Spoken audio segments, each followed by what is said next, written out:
Go 3, 2, 1. I guess it is live. Wow. Hello, guys. Fight commentary breakdowns. Mr. Raul Ramirez from Catch Wrestling Alliance. So, got Raul here. All right. And we're going to bring you live commentary to UFC. This is 254. Khabib versus Gaethje. Right now, still in prelims. And it's Wood versus Kenny. I don't know who's Wood, who's Kenny. Yeah, exactly. But well, maybe the guy in the black shorts because there's like a black dot next to his name. Exactly. Yeah, you're right. So I'm gonna have the Reddit MMA thread also, so I know who's fighting right now. I don't know if you ever go on Reddit, but so Wood versus Kenny, Nathaniel Wood versus Casey Kenny. This is catch weight, 140 pounds. All right. Already eight viewers tuning in. Thank you guys for tuning in. Yeah, thanks for watching.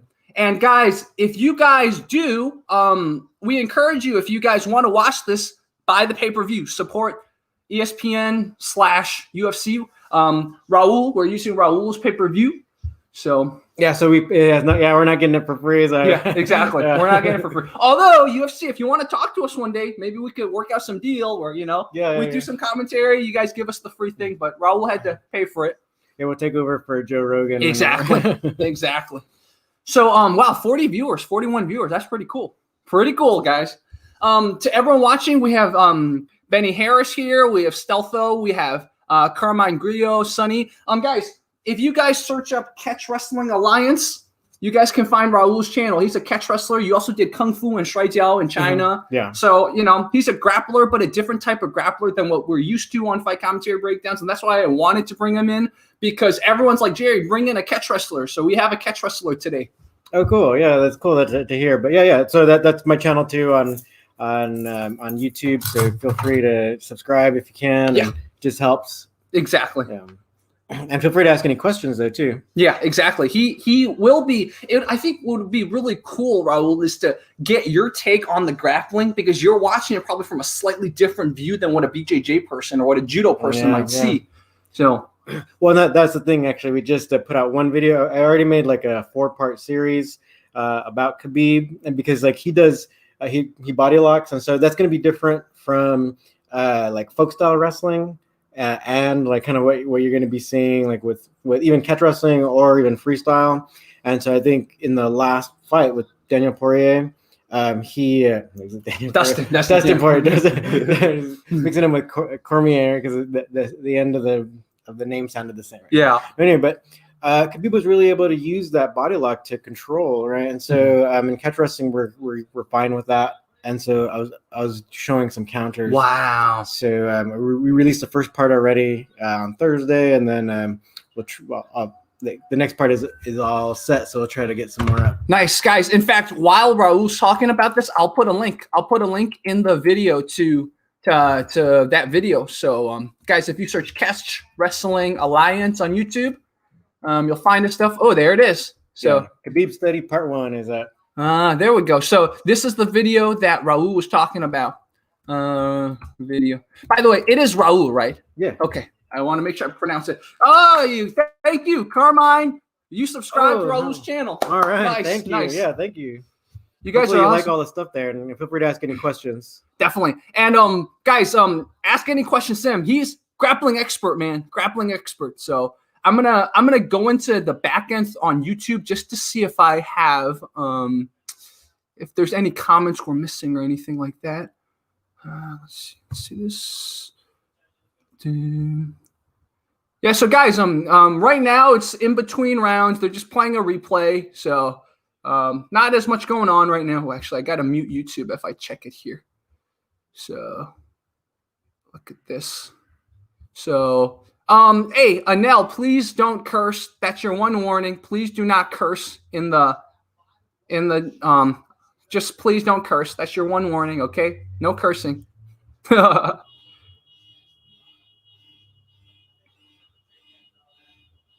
Oh, how to do a hand choke, says Asustas. How to do a hand choke. Like put your hand to your own. So you got another subscriber, Benny. Benny just subscribed to you too. Oh, thank you, Benny. Yeah. Woo, woo, woo. So what I'm seeing is we're using StreamYard, and StreamYard is is pretty good. StreamYard, it reports the comments live, so I don't need to necessarily monitor it here. So I think we're good. I'll just do it. We'll just use StreamYard then. Yeah, guys, no worries, Anil. You know, the rules change, right? Back in 2016, 2017, I would curse all the time too. So yeah, guys, ask Raul questions while he's here, and go to his channel if you ever want to ask catch wrestling questions. He also did Kung Fu Shuaijiao, so he knows grappling from many different angles. Yeah. So, and you did Sanda, right? So he knows striking too. So this is really cool. We got to bring you on in the future to watch Zhang Wei Li when she fights. Yeah, that'd be cool. That'd be cool because like she also tries to promote like the Chinese martial arts. Yeah, exactly. I am Heisenberg, and anyone watching. The fight starts in about half an hour. In car, it's about half an hour. We are watching it from UFC ESPN, so we would encourage you to get the pay-per-view. There's been some hiccups in the pay-per-view, right? Yeah. So if you have good internet, then that's probably the way to go. Yeah. But I've been noticing some hiccups. Yeah, I'm sure. Yeah, because we're on Wi-Fi right now. Yeah. It's still hiccuping. So I wonder if there's a way. Maybe I can plug in. Maybe I can plug my internet in, and then. So I don't even know if we have an Ethernet cable. Yeah, this is kind of annoying if it just does this. It just keeps stopping all the time. Yeah. Oh man. Banyuk. But right now, I guess that's the way the Chromecast works, where it's like just as long as it's connected to your Wi-Fi, then it should be streaming directly from the server to the Chromecast. Yeah, makes sense. So someone said Mike, in fact, said the illegal streams are always way better quality than pay-per-view. I wonder why. Maybe it's going through a third party is filtered more. I don't know. Maybe some kind of way to control it. Yeah, I guess so. But Megan Olive, pretty cute, is on screen talking about the stuff. Craig Simpson. What's up, Craig Simpson? Old viewer. Best grappling style to transfer to from Wing Chun training. Oh, that's a tough one. Well, the reason why I found catch wrestling is because of my Chinese martial arts background. So I did Sanda in Beijing at Beijing Sports University, and so and also the traditional Chinese wrestling. And when I was back in the United States and doing like jiu-jitsu and stuff, I felt like it didn't quite like mix easily, and that's why I found catch wrestling, and that I felt like that really had a smooth transition from stand-up to the ground. Yeah, guys, how epic would it be if we did a cool video? He can show me some stuff. So guys, to come, man. Ashutosh, we saw your post. Just please don't curse, okay? Please don't curse. This is just, we're asking you nicely. Oh, so he's asking, how do you beat an enemy who has a gun? Hands up. Hey, here's my wallet. yeah, that's the best way. And then if they're far away, you really can't do anything. But if they're close, then there's some stuff you can do. Yeah. But you have to be trained. Yeah, exactly. Yeah. And it's always better if you just have a few bucks in your wallet, just give it to them. Yeah. And have your credit card company on your speed dial, so you can just give them your credit card and call immediately. And just be like, yo, can you cancel my credit card? But then, of course, if they take your phone, then then you just borrow someone else's phone. But yeah. Benny Harris asked about Xu Xiaodong. So an update about Xu Xiaodong. Remember that first Tai Chi master he fought? The Tai Chi master, by the way, fought a hater. The Tai Chi master fought a hater, and he actually beat the hater. So I'm gonna bring you guys that fight soon. So Stefan Struve is fighting next. These are big guys, dude. I've seen them fight before. Bam Bam. Patrick Swayze throat rip from Roadhouse. Never seen that movie. Patrick Swayze. Let me look at this Roadhouse. Yeah, see if we can put a link up there for everyone to see that. Roadhouse. Let's just look at this. Roadhouse.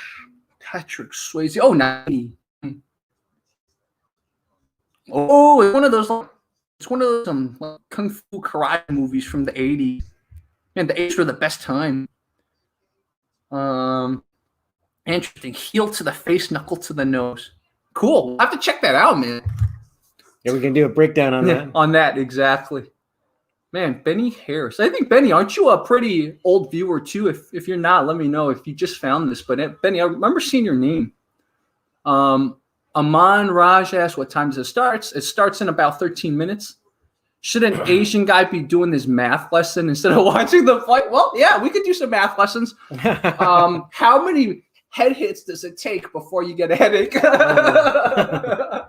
Pull out your abacus. Yeah, or how far do you have to crank most people's arms for it to break, or how many seconds do you have to choke someone for them to pass out? Those could be good math lessons. Yeah, those are all averages. Averages, too. Yeah. Because some people with thicker necks can be choked longer. Some people maybe just get off a little on being choked. Yeah, I've seen that. Yeah. Yeah.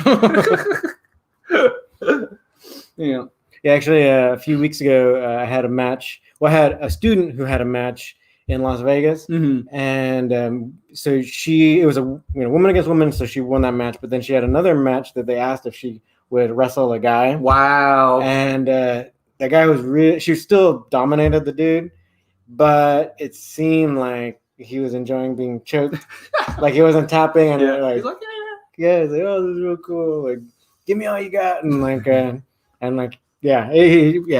that vibe that totally like getting beat up. How's the temperature in your boat? Perfect. You like perfect. Awesome. Yeah. Sounds good. So right now, if you guys go to Mexican martial arts stream, they'll probably say the same thing. There's just a lot of ads. Just add in. I spilled water on myself.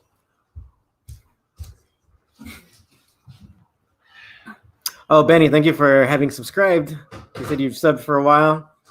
Cool. Thank you. So yeah, let me know if there's anything you'd like to see or any particular subject.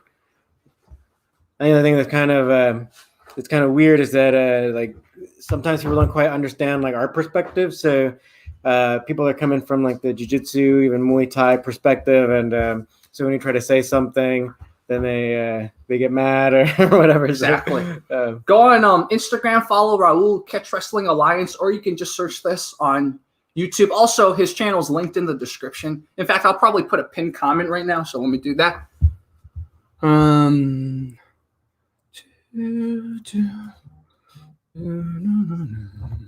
We were watching Mexican martial arts' live stream, so I have their song stuck in my head. Do do do do do do.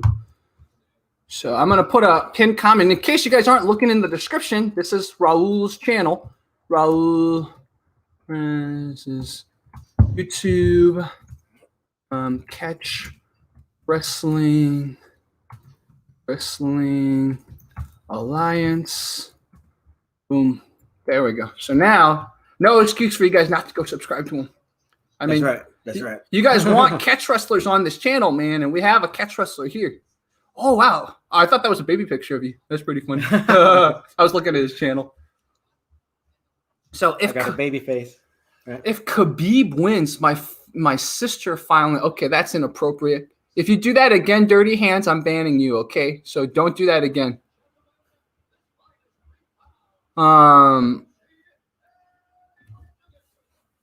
So Bruce Buffer's announcing Bam Bam versus Struve. Okay, catch wrestling in the UK, yeah, you definitely have to go to Wigan. Yeah. That's so. I think since you guys are struggling with COVID, just like we are, I think the Snake Pit in Wigan is might be closed, but at least start getting in touch with them. Yeah.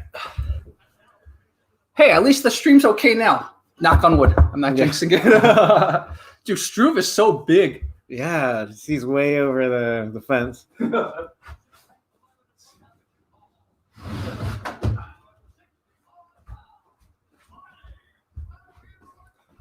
Does Bruce Buffer trademark his voice? I don't think you can, right? But I'm sure half the reason he's hired for these things is because of that voice.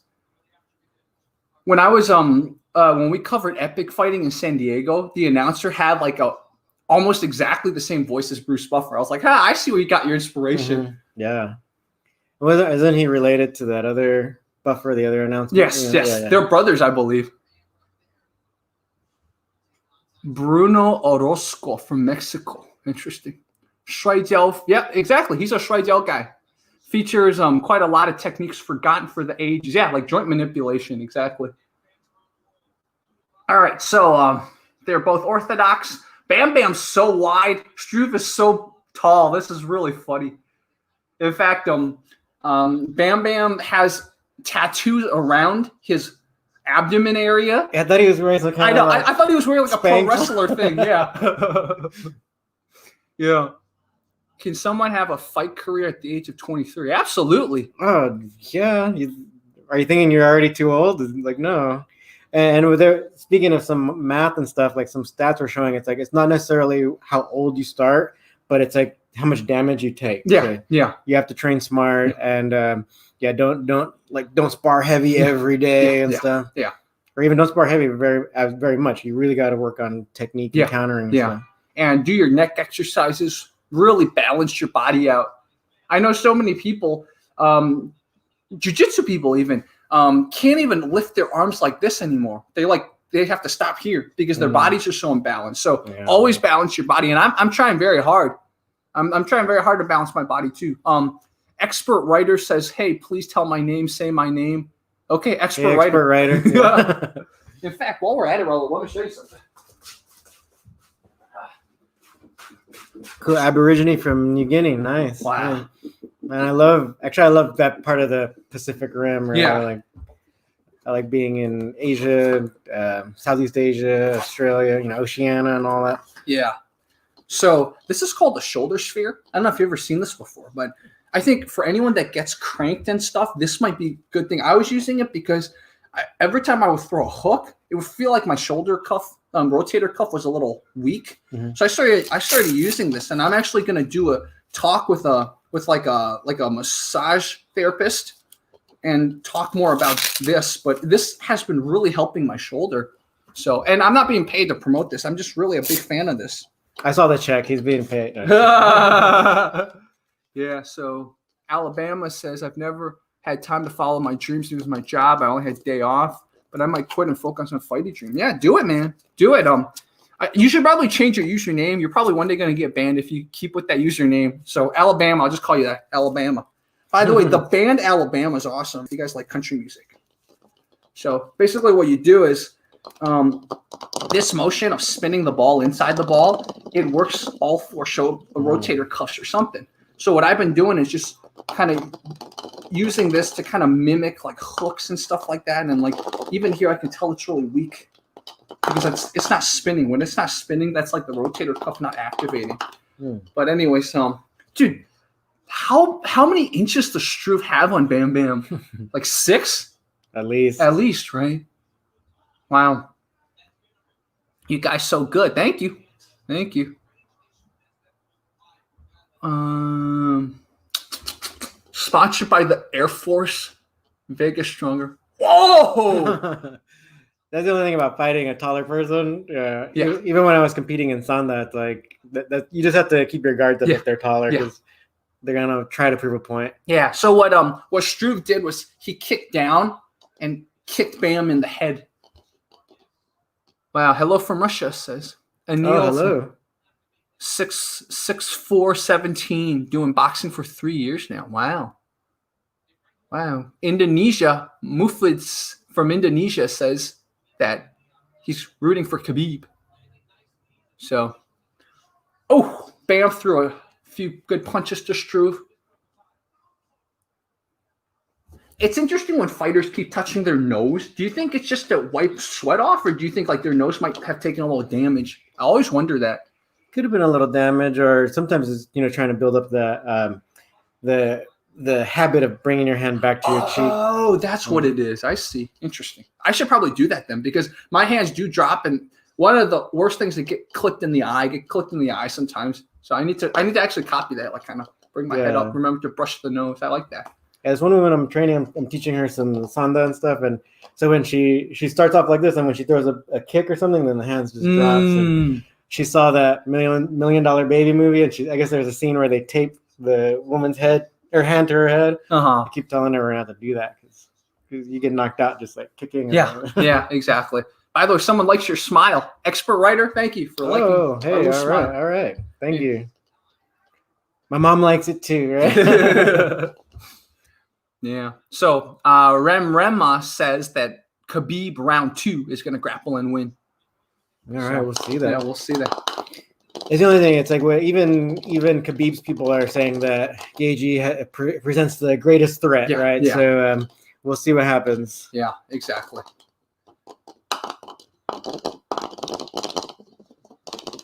It's weird that the stream is bugging out so much. Okay, so Struve is against the fence. Struve's head is above the fence, dude, above the cage. That's hilarious. And Bam's applying a lot of pressure on him. 10 seconds left of the first round. Wow. Oh! Wow. Last 1 second. There. That's a TKO right there. Or like, excuse me, sir. Please get off the... Yeah. Who does he want to fight? Who's that guy? Oh, no, that's his team.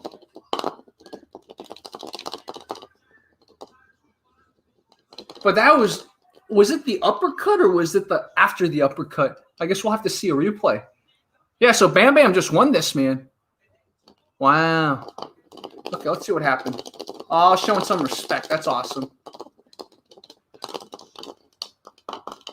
Like my rotator cuff's weak right here. I can't spin the ball. So this is really cool. Like I definitely feel less strain after doing a boxing lesson after doing this. So it's like it's weak here. Oh, here's the replay. There it is. Here's the replay. No, he threw him down and then let's see, hit him on the temple a couple times, but Struve's still okay there. I think he took a cross and then Oh yeah. So it probably was that uppercut. That uppercut, yeah. Wow, uppercuts, man. Watch for uppercuts, dude. Yeah. Yeah, straight punches and hooks, they're great. And you get some knockouts, but a lot of people aren't expecting that uppercut angle. Right? Wow. Yeah. That was... I haven't been hit by many uppercuts, so I got to watch out now. Well, that's the thing. I think a lot of people are used to, or maybe it's easier to get used to straight and then hooks and stuff. But really, that other angle can really win you some fights. It really do some damage. In the last National Sanda tournament I was in, I beat this guy actually throwing knees and uppercuts. Because I got real close and he would try to throw me. So then I ended up just like getting him to clinch and then just kept kneeing him, and then I pull his head down and we started looking down for my knee and I do uppercuts and I just busted his nose open and everything. Wow. So yeah, you got to kind of you got to strategize. Yeah. But these other angles people aren't expecting, and so someone will start looking down. The uppercut usually can slide right in. And that's what happened. Struve was covering up like this, but there's a pocket right here for the uppercut, and that's what the uppercut did from Bam Bam. In Sanda, how long are you allowed to clinch? Really, like only about 2 seconds. 2 seconds. Okay. Because you're supposed to be if you're not attempting a takedown. I see. So if you're just kind of hanging there, then they're like split. But if you are throwing some knee strikes or trying to move the person around to try to get them off balance, then they'll allow you to do that. But if you're just hanging there inactive, then they'll break. I see. Guys, by the way, our man here, Raul from Catch Wrestling Alliance. So go to YouTube and his channel is linked in the pinned comments, or you can find him Catch Wrestling Alliance on Instagram. So go subscribe to him, man. Let me go and do a little video here so people can see. Yeah, exactly. So while we're on commercial. Yeah. To my Indonesian viewer, I'm asking you watching the fight. I am asking you if you are watching the Khabib versus Gaethje fight. To my Indonesian viewer who never understands what I'm saying, I'm asking you if you're watching the fight. I talk to my viewers, by the way. You guys can talk to me on Instagram if you want. I actually do talk to my viewers. I love you guys. It's going to start. The main card should start in about 10 minutes. Hopefully. Is the stream usually like this, Raul? This is the first time I'm getting it through a Chromecast. Yeah, well, not through Chromecast, but through the ESPN app. Oh, I see. Makes sense. Because usually, like if I bought it, it was when you can buy directly from your cable company. Oh, yes. So that's maybe a more direct connection. ESPN, man, work on this. Yeah, because it has nothing to do with my phone. It's their signal coming their through the signal coming Wi-Fi. through, yeah. See, and it's their signal because our stream's doing fine, right? Yeah. Our live stream's not hiccuping at all. No, exactly. Yeah. So your Wi-Fi is able to handle this and whatever's coming in. Yeah. It's just unfortunately this thing, the UFC. I guess it makes sense. They're streaming all the way from UAE or Abu Dhabi. Yeah. So from Fight Island. Fight Island. Yeah. So John Anik's just interviewing Bam Bam right now. Let's do a little promo thing. So do it. So right here with Jerry, we're live streaming on his YouTube channel. Can you say the name? Fight Commentary Breakdowns. Go check it. Nice. Put that up on the Instagram. Nice. Ooh, Bam Bam's got a British accent. He's got a non-American accent. Interesting. Wow. I wonder if he hangs out with Mark Hunt. Mark Hunt, probably. Yeah, they're both Oceania fighters. I'll put that up on the. Nice. Dude, the stream is all good when not fighting. I love it. Oh, jinxed it.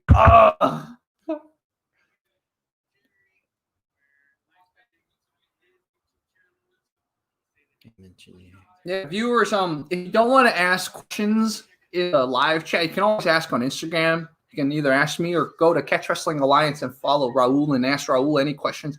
By the way, you guys know the fighter Marie Rumey? She's like my Muay Thai crush. She's a very cute girl. Oh, she gonna fight right now? Maybe in the future, but she fights in Thailand. She's like Estonian or something like that. Super cute. Cannonier wins. So Alex thinks that Cannonier is going to win. Actually, I just realized I didn't tell Discord. I told Discord that we were going to live stream, but I forgot to tell them that like we're live now. So I'm going to tell Discord. We are live. We are live. All right, so let's do this. We are live. Everyone. We are live. Reacting to Khabib versus. I hope I spelled Gaethje right. So let me there's this martial arts group that I should invite you to. It's like all these martial artists in here. It's pretty cool. So let me YouTube content. We are live covering UFC 245. I have catch wrestler Raul Ramirez joining me. Go. All right, so announced in a few more places. I should announce this on Twitter too. What was the name? VVS Marie Rumey. Ruumet, I think. Rumey. Man, Charles Rosa's covering this too. Guys, go follow Charles Rosa. He's a UFC fighter. He's been on my channel before. So, live commentary of UFC 254. Khabib versus Gaethje. MMA, UFC 254. Mixed martial arts. Combat sports.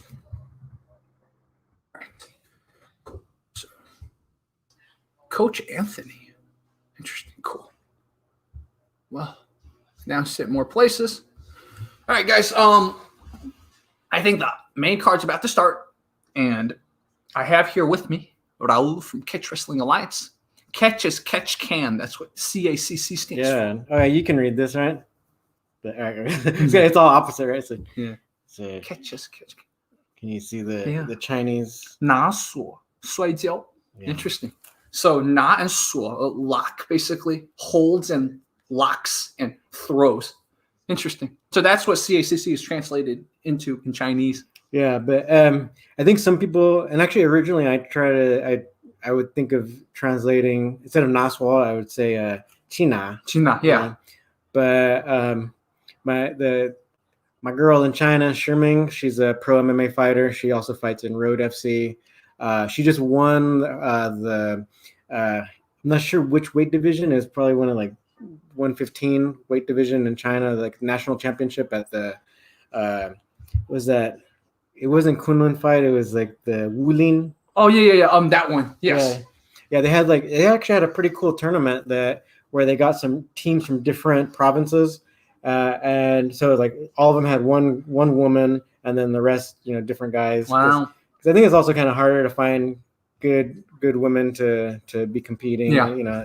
We love women who fight. I think that's also why we love them, because they're more rare, right? So, but anyway, so Sherming was in her region, and she ended up, even though being one of the smaller fighters, she actually won. Wow. She won 4 fights in a row. I wonder if we can. Is this fight on YouTube?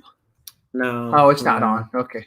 Yeah, I'll see if I can find it. Maybe like on was it Sina or whatever, on one of the Chinese ones. Yeah, we'll put a link up later in the pinned comments. Yeah. Oh, but so Sherming was telling me that maybe China might be a little bit more of what people are referring to as joint lock. Joint locking. Yeah, the Naswal instead of the China.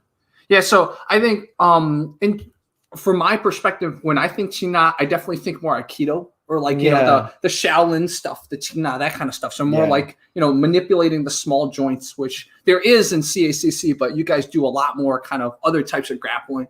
Yeah. Yeah. Just like the unfortunate thing is because jiu-jitsu, right? Jiu-jitsu in Chinese is Roushu, and then judo is Roudao. And most people know judo, but they don't necessarily know jiu-jitsu. So in Chinese, when you say Roushu, it also can translate as massage and stuff like that, something sketchy. But normally they're like, wait, is that the same as Roudao judo? And you're like, no, it's different. So like semantics are so important. Yeah. I think that's one of the things I liked about China is because when you tell them, oh, such and such a person is like brown belt or whatever, and they're like, what does that mean? Yeah, exactly.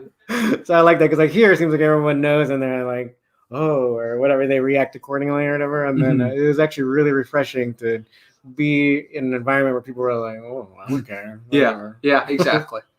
It's mostly apathy towards martial arts in China. So just like you said, in some ways it's good, right? People are just like, I don't care who's a black belt, who knows how to fight. There's a lot of authority presence in China. So like most people, if they want to fight on the street, the Chengguan are going to come very quickly to tell them to stop, especially bigger cities. So they're just playing replays right now. For those of you watching, they're just playing replays for the Bam Bam versus Struve fight. And Bam Bam knocked Struve out, or TKO'd him with actually that was a KO. With an uppercut, right uppercut. Yeah, I just dropped him. Yeah.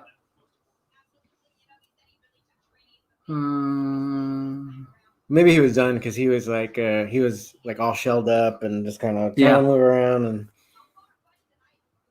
Oh, also, I'm going to show you guys something, guys. I'm going to show you. I don't know if you guys, any of you. I know some of you have bought this. Well, let me show you.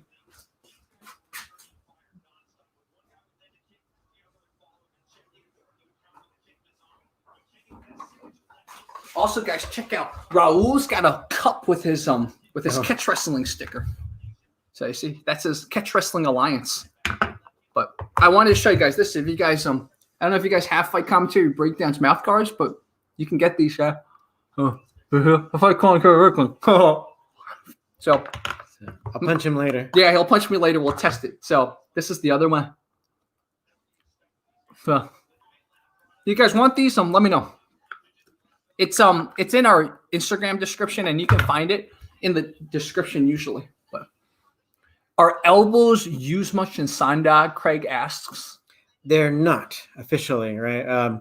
But when they've had plenty of matches where it's fight night between Thailand and China, then they'll allow them. They'll allow it. Makes sense. When it's like Sandog versus Muay Thai, they'll be like, okay, well, we'll add more stuff in there.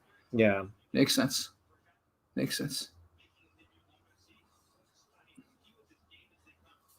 Man, so when will the fight be held? The fight's gonna happen soon.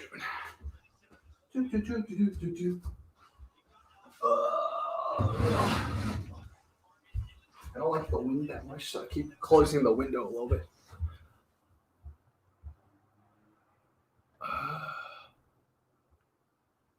All right. Cold fire moves. Guys, for those of you who are watching, where are you guys from? Where are you guys from? Tell us, what part of the world are you watching from? I love Megan Olivey and the other host. Like, there's such a big height difference. Yeah.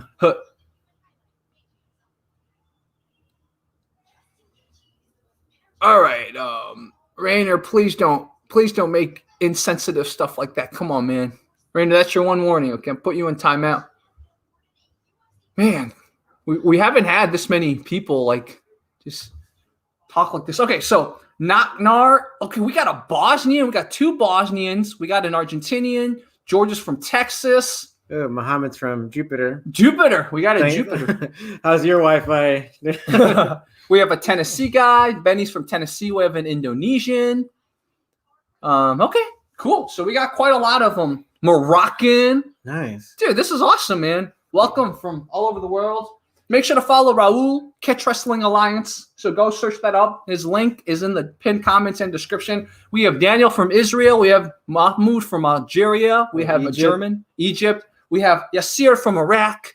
Dude, Yasir, I hope your country's okay, man. You know, it's unfortunately, you know, American past president was at fault for doing stuff there. Yeah, it's like unfortunately our government does things in our name that most of us don't approve of. We didn't approve of it, man. There wasn't a vote, right? Usually in America, constitutionally, you're supposed to vote to go attack a country. He didn't. He bypassed the vote. Actually, the Congress, I think, did vote. Yeah, but what we've done is we've allowed presidents, so not just Trump or anything, but for basically we allow presidents to do kind of preemptive strike stuff and then come back to get permission. Yeah, exactly. Which has not been part of our rule or our laws.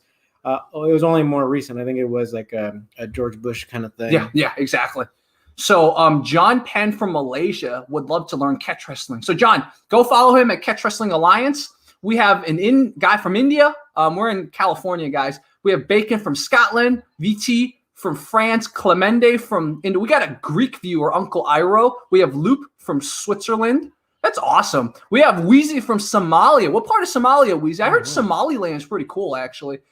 So we have a Papua New Guinea or Papua New Guinea. Siggy's from Papua New Guinea. Wow. This is awesome. Craig's from, of course, you were talking to Raul earlier. You're a UK guy. Catch Wrestling Alliance. Yay, dude. Nicolas subscribed to Catch Wrestling Alliance. Oh, thank you. Thank you, guys. We have a Fares. I hope I pronounced your name right, from Palestine. Oh, whoever's from Malaysia too. I often go to Singapore, so probably after all the lockdown stuff, I'll probably be back in Singapore doing some like catch wrestling seminars and stuff. So hopefully you can check out our Instagram or our YouTube channel. We'll try to announce all that. Nice. So we got a Finland subscriber, a Finn subscriber, as they're called. We have a guy, David Bauer, who I recognize. I've seen you in the live chats before. David Bauer from Milwaukee. Yasir, what's up, Yasir? The main event's supposed to start now for everyone watching. We have a guy from Sao Paulo, Brazil. What's up, Spirit of Justice?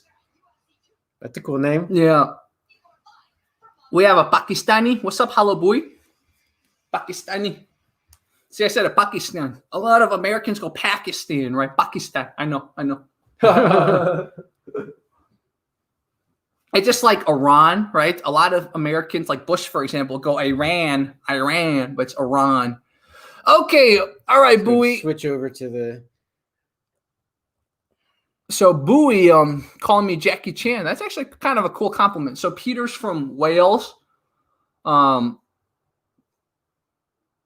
was so close to meeting Jackie Chan, by the way. Last year at Sundance, I didn't have a pass. I didn't have a media pass, but I almost snuck in to meet him.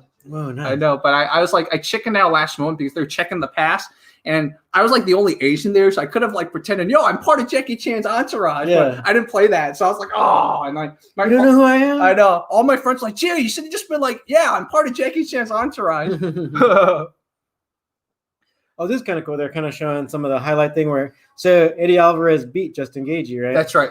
Yeah, so and then now Eddie's fighting in one championship. Yeah. So I think that's kind of one of the things maybe they can be claiming where it's like, hey, like one of our guys actually beat the guy who's like fighting for the title right now. Yeah, exactly.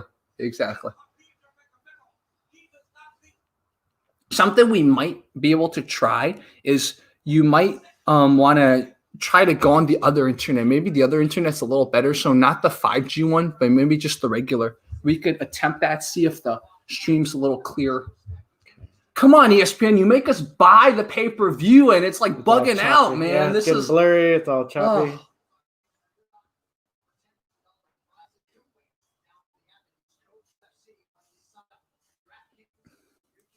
Yeah, so we'll see if we because that way it's like my stream's going on. Oh yeah, 1 second. This is the big one. PW. All caps. Yeah, all caps. And then F7, FT, NN, 37, VX, and then Z7, and then Y7. Let's see if this works. Works better. Oh, we got Cormier now commentating.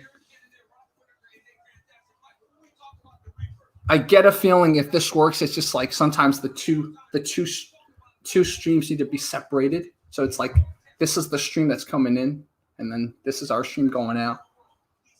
Hopefully. How much better, huh? Doesn't look like it.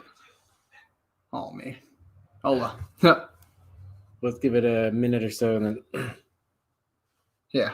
And then worst comes to we'll just switch back. But yeah, it looks like this is even worse. We bought the pay-per-view, and come on, ESPN. What's going on? We're using his phone. It's connected to Wi-Fi. I mean, maybe there's a chance the Wi-Fi is just bad. This stream's going very well. What's up, dude, Michael? We're on air now. We're here with Raul from Catch Wrestling Alliance. So we're live streaming our reactions. Hey, Michael. Oh, hey, how's it going? Hey, it's going well. How about you? Good, man. Good. You guys ready? Yes, we are ready. By the way, guys, if you guys know Michael, Michael's a boxer. So now we have a boxer on too. Perfect. Oh, no, I've only done boxing for like 2 years. I'm still a newbie. Cool. So Well, I'm sure you can beat all the people who are just starting today, right? yeah, exactly. Yeah. So viewer Craig Simpson asked, Raul, is there any style you have trained that doesn't get used much in combat as it's not practical? Not practical.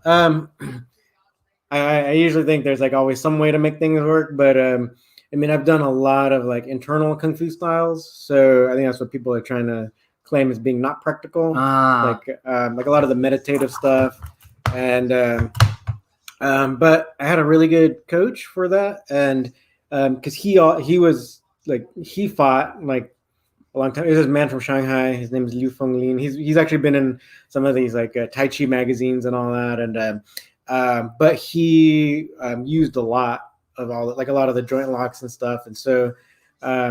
And actually, so I did some research, and even the UN put out a report. This was about 10 years ago, where they believe, according to their research, that Tai Chi nowadays, like I think about 90% is not done like in the authentic way. That's why you'll see someone like Xu Xiaodong like being able to beat up like all these people claiming to be like Tai Chi masters, because Tai Chi is supposed to have that martial art aspect to it. Yeah. But very few people like know how to get that from like the forums and all that. Interesting. Yeah, so I feel like I found one of the rare ones that showed that, as well as getting the relaxation and the focus and stuff. Nice. Do you have an iPhone, by the way, or an Android? Android. Okay. If you need to plug it in, I think Hank has a little plug over there if needed. If your phone later needs it. Yeah. Dude, Alex Volkov's nickname is Drago. They're showing all the people in the main card right now. Did you just wake up, Mike, or were you watching for a while? Oh no, I've been watching for a while. Nice. How's his Wi-Fi? How's How's your Wi-Fi going? We got the pay-per-view, and the pay-per-view is just bugging now. It's so annoying. Is it a little better on your end? Okay. Everyone's having issues. Okay, that makes sense. I thought it was like we were like, what's going on with the stream? But then we were like, you know what? Maybe it's because it's streaming all the way from Abu Dhabi. Yeah, I don't know if it's maybe the cutover to the pay-per-view, or I'm not really sure. Yeah, exactly. Okay, so we're not alone then. It's not just us. Okay, we thought it was like our TV or our internet or something, but like our live is going very well, so I don't think it's our internet. Yeah, I thought it was my internet too. Yeah. Okay, cool. So effective striking and grappling, aggression, and octagon control. So those are the 4 ways they judge who gets the. So it's still a little subjective, man. That's the thing. That's why I guess you always want the knockout, right? Or else it's like if you leave it to the judges, there's always a chance it doesn't go your way. Yeah, because you can't really trust the judges. Yeah. Sometimes they judge a certain way. Yeah, like the Lomachenko versus Lopez fight. I opened up that can of worms. Yeah. Yeah, the scoring was way off for that fight. Yeah. I think a lot of people would agree. Yeah.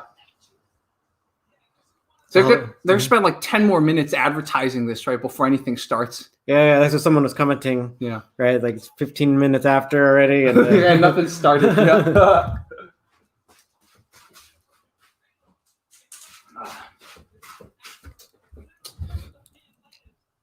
17 minutes, says Ferris. Ooh, this is a good question by John Penn. Who is the best MMA fighter with catch wrestling background? He thinks it's Josh Barnett. Well, isn't it Sakuraba? Sakuraba, I think. Yeah, that's the agreed person usually. Yeah, it's just I think nowadays because Sakuraba hasn't been fighting, so then now people are trying to maybe the memory doesn't go back as far and as like it used to. Yeah, but back in the day, man, Sakuraba was so killer. They just like kept pairing him up with people way bigger. He took too much brain damage, man. It's cool to see him still do some grappling stuff, but it's not quite the same. Yeah. Yeah, the Gracie killer. That's right. Yeah, I actually reached out to Sakuraba, but he never got back to me. I had my Japanese friend write me a thing, and I was trying to be like, "Hey, love to interview you or collaborate with you," but he never got back to me. Oh. Yeah. Hasib, sorry if I mispronounced it, was asking where we're from. So I'm originally born in China, and I came to America pretty early. I'm originally born in the United States. Both of my parents were born in Mexico, but I'm like mostly Native American. Oh, that's awesome. Yeah. What, do you know what tribe? Yeah. Pala. Okay. Wow. Dude, that's awesome. I got another Native American friend now. A lot of you know Coach Paris, the long hair guy on my channel. He's got a little bit of Sioux and a little bit of Cherokee in him. And then you guys have seen he calls himself Lawrence. So his name's Everett, but he's Lucenio, and that's a Shoshone offshoot. So now we got three Native Americans on fight commentary. That's awesome. Yeah, they try to kill us all, right? But they couldn't. Yeah, they couldn't. Too many. Jericho says he's a Choctaw, which is nice. awesome. Nice, very nice. So we got another Native American in the house. So Hasib says I look like Bruce Lee. Thank you, man. I guess if I take off my glasses, I'll look like Bruce Lee more. Right? You got to put on the jumpsuit. Got to put on the jumpsuit. Yeah, get the nunchucks or something.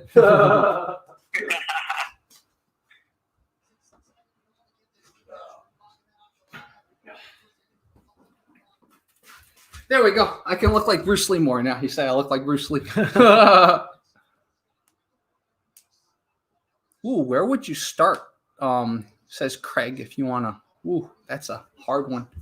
If looking to start a path in combat sports. So his goal is to get into combat sports. Okay, so what do you, if you want to do MMA or if you just want to just be working out or whatever, what's the goal? Also, Jonathan is an old viewer, very long time viewer. What's up, Jonathan? Good to see you back. He's going for the underdog, so I think he's going for Gaethje. It's interesting. Everyone make dua? I don't know what that means.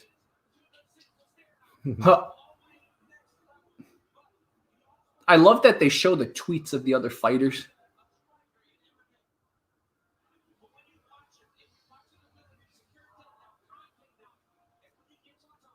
So they're just putting the Vaseline on the fighters right now.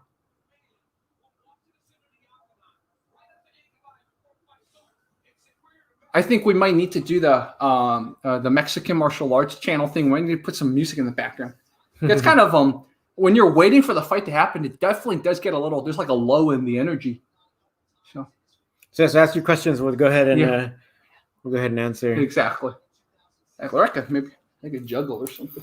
Okay, so if you want to go the MMA route, then yeah, like they're always talking about wrestling. But that's the thing. You still want to respect both wrestling and striking. But I would say if you want to do because catch wrestling, like authentic coaches are so rare that you probably want to do some kind of folk style thing. So they offer all those types of camps and stuff, like even from say some of the best universities, they'll offer camps.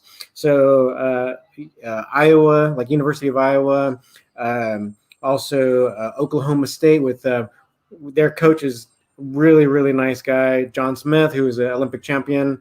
Go ahead and do their thing. They're also Penn State. They're one of the very best at collegiate, or basically it's folk style wrestling.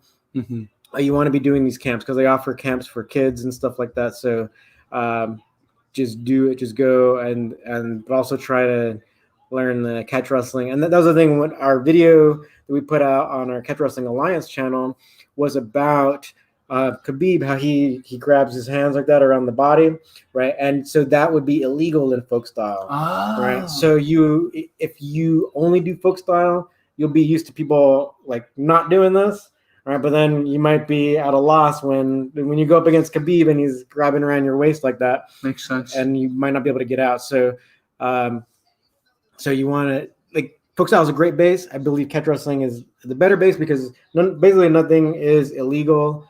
Except for in competition, we bar the rear naked choke and the guillotine. Interesting. That's just the way it was traditionally. So Luke said is from Qatar. Hope that answers your question, Craig.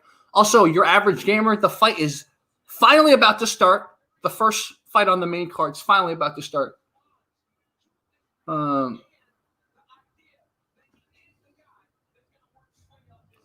NDW, to follow up what you said, that's why a lot of American collegiate wrestlers can't compete against Dagestanis. Yeah, they're not used to certain holds and stuff like that. Yeah, that's the thing. It's like, and that's kind of that's like my mission as well. It's like I've been to several NCAA finals, and I've been talking about catch wrestling, and I think because like maybe there's some pride or some ego, because if you're already at the highest level in college, you're just focused on that. So introducing anything else might be weird, but then like you're seeing, and even Khabib commented on this, like in the pre-fight interviews where they asked him about what's the difference, and it's kind of one of the things he was talking about, how it's like even the approach to wrestling is a little bit different from where he's from. Yeah, exactly. And also, Luke said he was the one that asked the question. He says he lives in Qatar. So, I mean, Luke said, my suggestion was just go on Google, look up what martial arts exist around whatever city you live in Qatar and see. There's got to be probably a jiu-jitsu place or something. So you could start with what's available, and then you can kind of filter by there. Yeah, I forgot. Everyone's not in the United States, right? Which is awesome. It's awesome that you guys are tuning in from all over. Or you can fly us out to Qatar. Yeah, that's true. Definitely. You can fly Raul out to Qatar. I'm sure he can teach you a lot of great stuff. Also, Arcius talks about Rostami self-defense. I have seen that, and it is kind of funny. It is very funny. Rostami, I've seen it. Okay, so one of the fighters just did this. He's serious.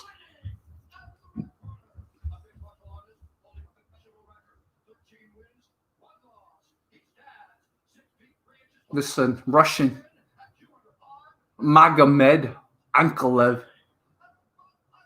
So he's the favorite. I wonder if the huge beard he has gives him like extra chin protection. So Luke's asking if he wants to focus on wrestling or striking? I think, again, it goes back to what you want to do. If you can, if you have plenty of time to train, I'd say take both classes. Yeah. If you can. So I just think wrestling. That's the only thing it says. Freestyle. A lot of times they're reliant on like the ref and stuff, always like blowing the whistle and stuff. So if you can do freestyle, where it's just like where they're not blowing the whistle and they're just allowing you guys to roll continuously, I think that'll be better. But yeah, any kind of striking you like, I would. Like around you, it sounds like Sanda is really popular. So there could be a Sanda school or Muay Thai school. I would say try to get used to those. Yeah. If you have enough time to do both classes. Yeah.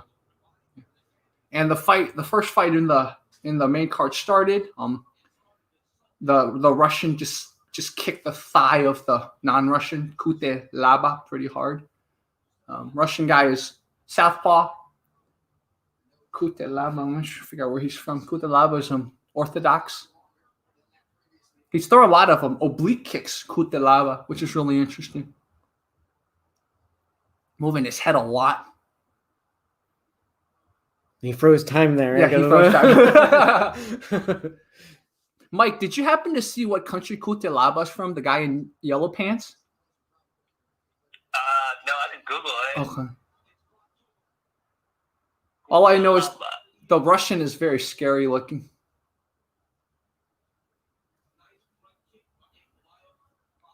I love hearing Cormier's commentary too. So it's interesting. Cutelava's the one walking down a Russian guy.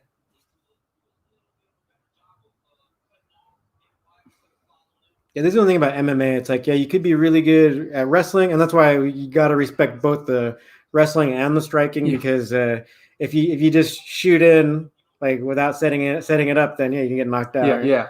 And we've seen many examples of that. I think Khabib is one of the few that'll shoot in from so far and get away with it. Oh my God! Oh, nice strong punch there. Yep. And then he froze time. Yeah, he froze time. Yeah. I love how far away the ref is from the action.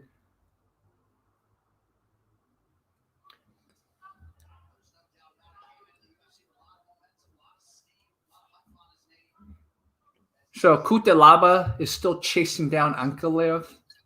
Just chasing him down. Is it Arslan? Probably the Khabib fight probably started with like an hour, I guess. Yeah. Because they just started the first ones of the main card. Yep. So we have Tom from Moldova in the house. Was someone asking where you? Let me see if someone's asking you where you're from. Hopefully you do become a UFC featherweight champion. How do you pronounce his name? Lucid? Lucid? I don't know. Hopefully you can come to the United States and train one day, or meet me when I'm in China or Singapore. Yeah. That's right. Yeah, DFP Guitar says the same thing. Just look up what's available in where you live, and then kind of like go from there. Because if you're trying to train something, it doesn't exist, then you have to basically file Raul or something, right? That's the way. Ooh, Ankalaev threw a good left knee to Cutelaba, and time has stopped again. Doing some Dragon Ball stuff. Dragon Ball. Yeah. So Cutelaba's Moldova. Okay, thanks, Tom. So we have the Moldovan versus a Russian. Ooh, that's kind of a little bit of a rivalry. I don't think Moldova and Russia are kind of that cool. There's like a country rivalry. Interesting. Thank you, Tom. Melvin's asking where is Khabib versus Gaethje. That's probably an hour.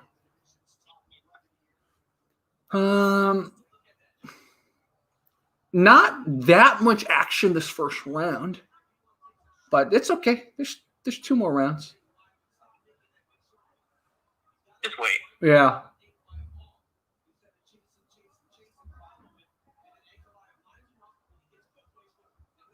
Man, Cutelaba, the Moldovan's just like he's pressing forward the whole time, man. Oh. Yeah, I think it's better ultimately to have someone trying to counter you. So that's what he's doing. Oh, wow. Was he trying to spin it, or did he just fall? I think he was trying something, but he got timed right or Yeah. dropped him. But this is something that Justin Gaethje was talking about, where he actually is considering if his back is too close to the cage, that's kind of like more like a pin type of scenario. So he doesn't necessarily want to be backed up into the cage. It's usually better to be putting the pressure on the other person. But I think also Khabib feels the same way, right? Yeah, exactly. Oh, that's a KO. Dude, he already cooed, man. The ref should have stopped it way before. So the Russian already hit the Moldovan, and his head already hit the mat pretty hard. Bounced, right? It bounced. It's like, okay, let's let it run and pound for a little bit. Oh, let's see. Mike, 1 second. Rob calling me. What's up, Rob? Brother. You're on air. Oh, nice. Hello, fight commentary breakdowns. This is Rob. He's in Arizona, by the way. That's why he's not here. Hello, community. Quick question for you. Can you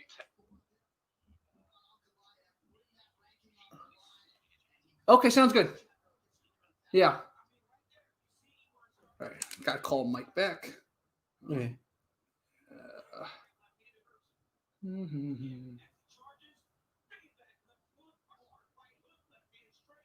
All right. Rob wants the live stream, so I have to send this to him. Well, I love that Rob is supporting us, even though he's not here. Thank you, Rob. Thank you, Rob, for wanting to see our stream. Wish you were here. Wish you were here. Rob, what? Do.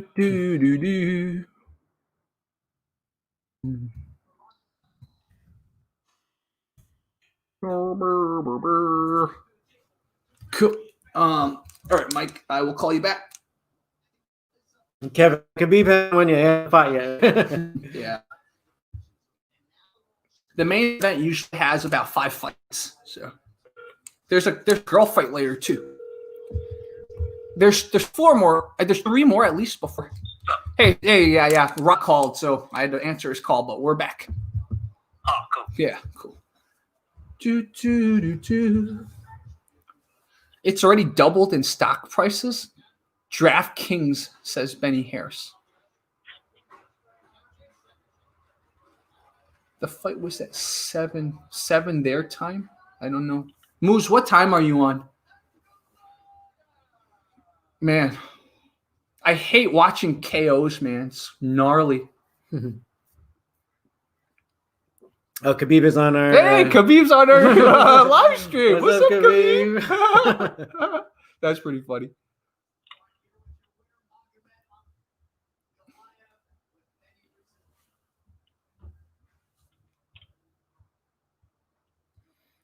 Khabib, are you allowed to stay up late? Khabib is asking, how late?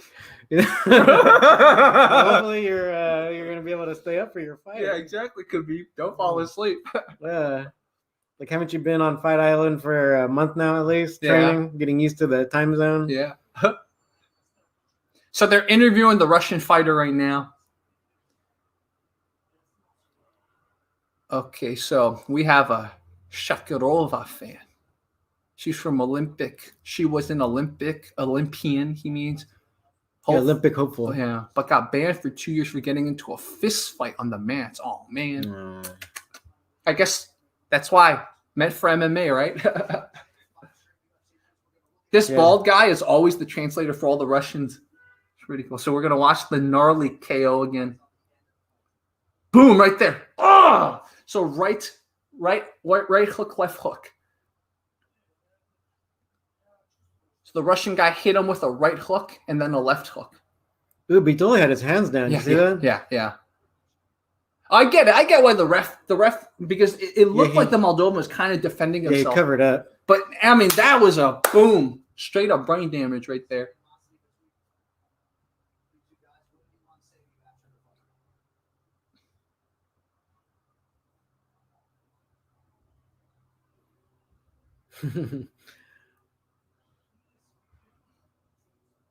It's cool that sport is so international that we have to have all these translators and stuff. Yeah.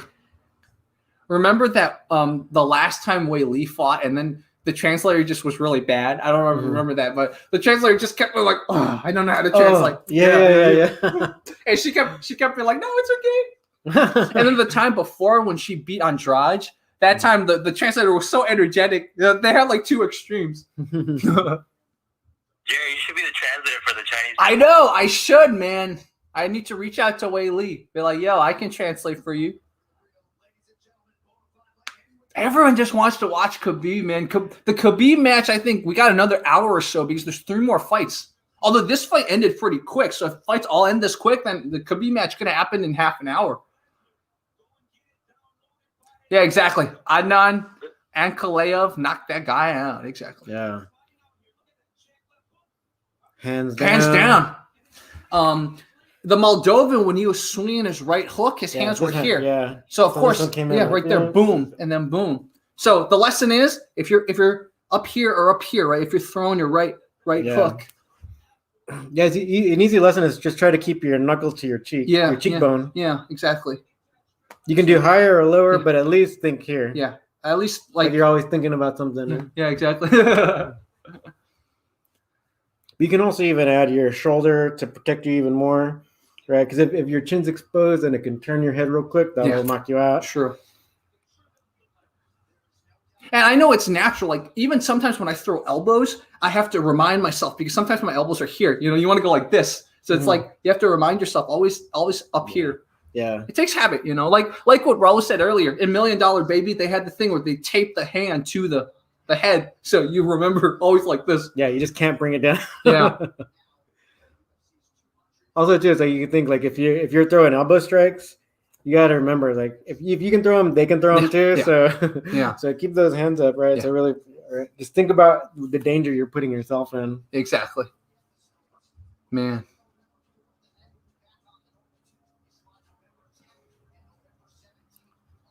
Chimaev asked Tom. Izzy did to knock out Whittaker and Costa. Yeah.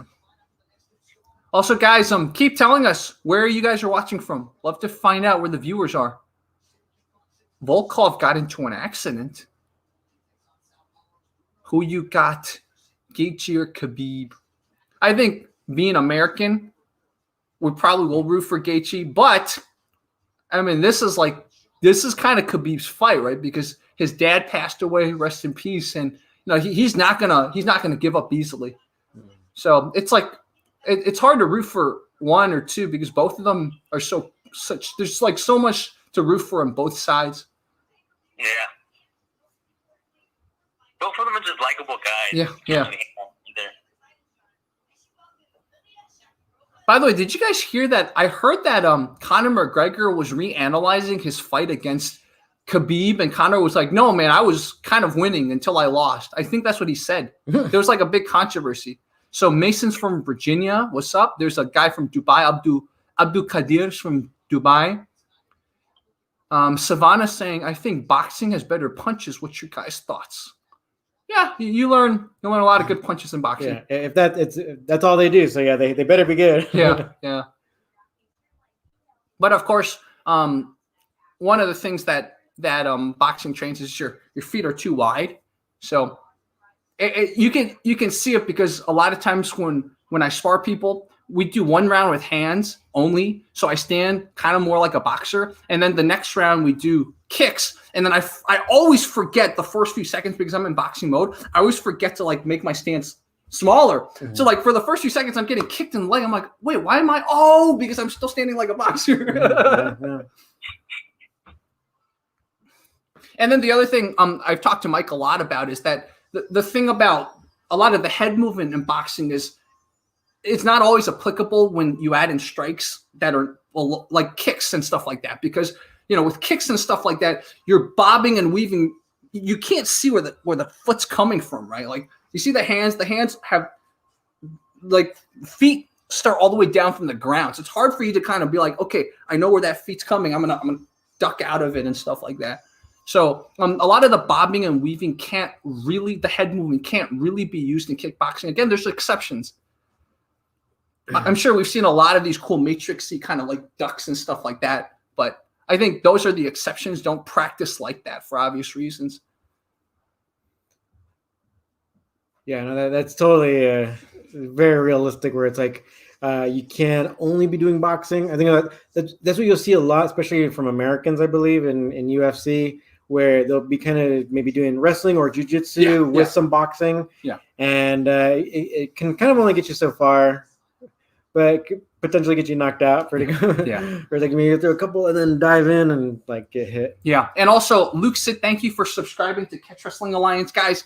Go to search Catch Wrestling Alliance. His channel is also linked in the description and pinned comment, so go subscribe to him. Thank you. Wrestling. Yeah, a lot of you have asked for me to bring on catch wrestlers, so Raul is going to be part of the channel. We're going to bring him on a lot. We're going to learn about catch wrestling, cranks and everything, dig the shoulder into the cheeks and stuff like that. Yeah. Isn't that actually that's what Khabib used a kind of a neck crank to beat Conor? Yeah, exactly. Yeah. Yeah, so that's why so in catch wrestling traditionally, like in the professional rules, back in the 1800s, early 1900s, their chokes were not allowed. Wow. You can still grab around the neck, but you should have had like an arm in, like arm in guillotine type position. Mm-hmm. But really, you were supposed to be going for neck cranks. So, you quite often you'll get a tap really fast with a neck crank faster than a choke, because a lot of people can defend a choke, especially in jiu-jitsu. It's like it's legal from white belts, and I always say it's like a lot of times the higher level guys will fight that choke. Yeah. So a lot of times they can't fight that neck crank. Right? Yeah. So we got viewers from London. We have our man Whistler Tai Chi from Whistler. What's up? Good to hear from you. He's a longtime viewer. We have Nightfur from Massachusetts. Bullshido Master versus Bullshido Master, says Craig Simpson. I potentially could make that happen, man. Okay, here's the thing. We have a guy, he's not really Bullshido. He's a jiu-jitsu. He's a Aikido guy that's been training in jiu-jitsu. So he's like at least a blue belt in jiu-jitsu. He's pretty legit, but he also does Aikido. So we might have him take on another guy who's been wanting to show me some stuff. So it's like, that's not really a Bullshido versus Bullshido, but some people think Aikido's Bullshido, right? So, but we're gonna have this Aikido guy come on soon. So we'll try to make what you said happen. Helena's asking when the fight starts.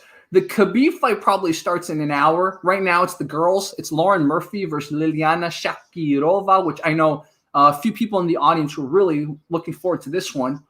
What country she's from? What's that flag? I think Uzbekistan. Okay. I think Uzbekistan. That's right. South of Kazakhstan. It's like in Borat, right? Oh, those a-holes from Uzbekistan. So people were asking, how many rounds do you think Gaethje will last against Khabib? I think this is going to go the distance, man. Yeah, potentially, right? Didn't Quinta go the distance? And all that, so. Yeah. Oh, Valentina! Valentina, what, Shashiko? Yeah, they were showing Valentina. Oh, I think our streams are at different times. Yeah. Yo, I'm gonna drop. Okay, cool. I'll talk later. Sounds good. We have Roy from North Carolina. When are we gonna bring on Master Wong? Don't know. But I'll reach him. Is that Master Wong, the guy? Yeah. Hey, everybody, Mr. Wong. Yeah. Today we watch special guest. Today we watch the Khabib.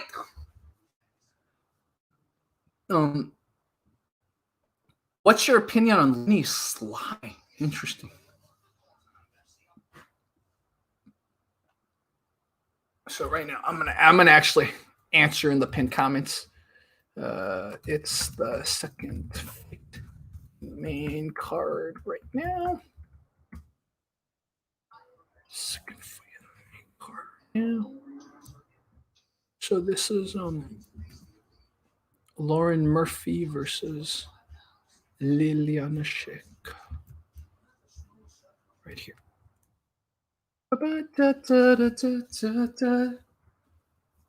Man, the stream is still working or slacking. Why isn't it auto update? Oh no! Wait. So we have a viewer from UK. So Benny Harris is rooting for Lauren.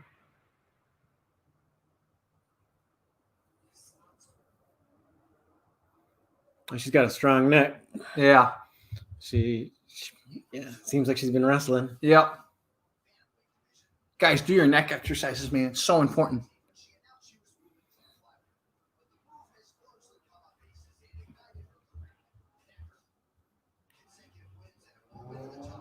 Ouch. Knees. So they're just showing sort of highlights from the two fighters just to get everyone pumped, but everyone just wants to see the fight. Yeah. Lenny Sly has an Aikido channel called Rogue Warrior TV. Oh, actually, now that you talk about it, I do subscribe to that channel. Arshia. Thank you, Arshia. What is Megan Olive's training, by the way? It's like Megan Olive MC. Megan Olive. Let's see. Does she train? Oh, she was 2017 Miss Universe pageant. Or she was preliminary and final telecast judge. Oh, she's married to Joseph Benavidez. So she's married to a UFC fighter. Huh. I guess that's her qualification. Thank you, Iman or Imani. I hope I'm saying your name right. Liber Eagle is going to start his MMA journey on Monday. Great, dude. Awesome. Keep us posted, Liber Eagle.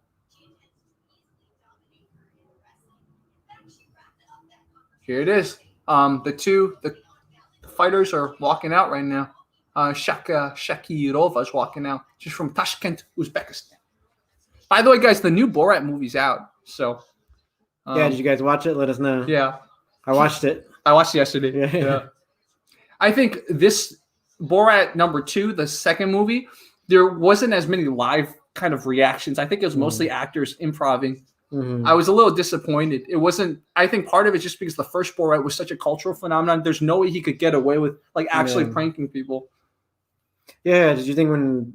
Yeah. Well, I guess we can't really talk about it if you guys haven't seen it, but yeah, there was one segment where he spent a while with those two guys. That seemed kind of it seemed they're actors. Yeah, actors. Yeah.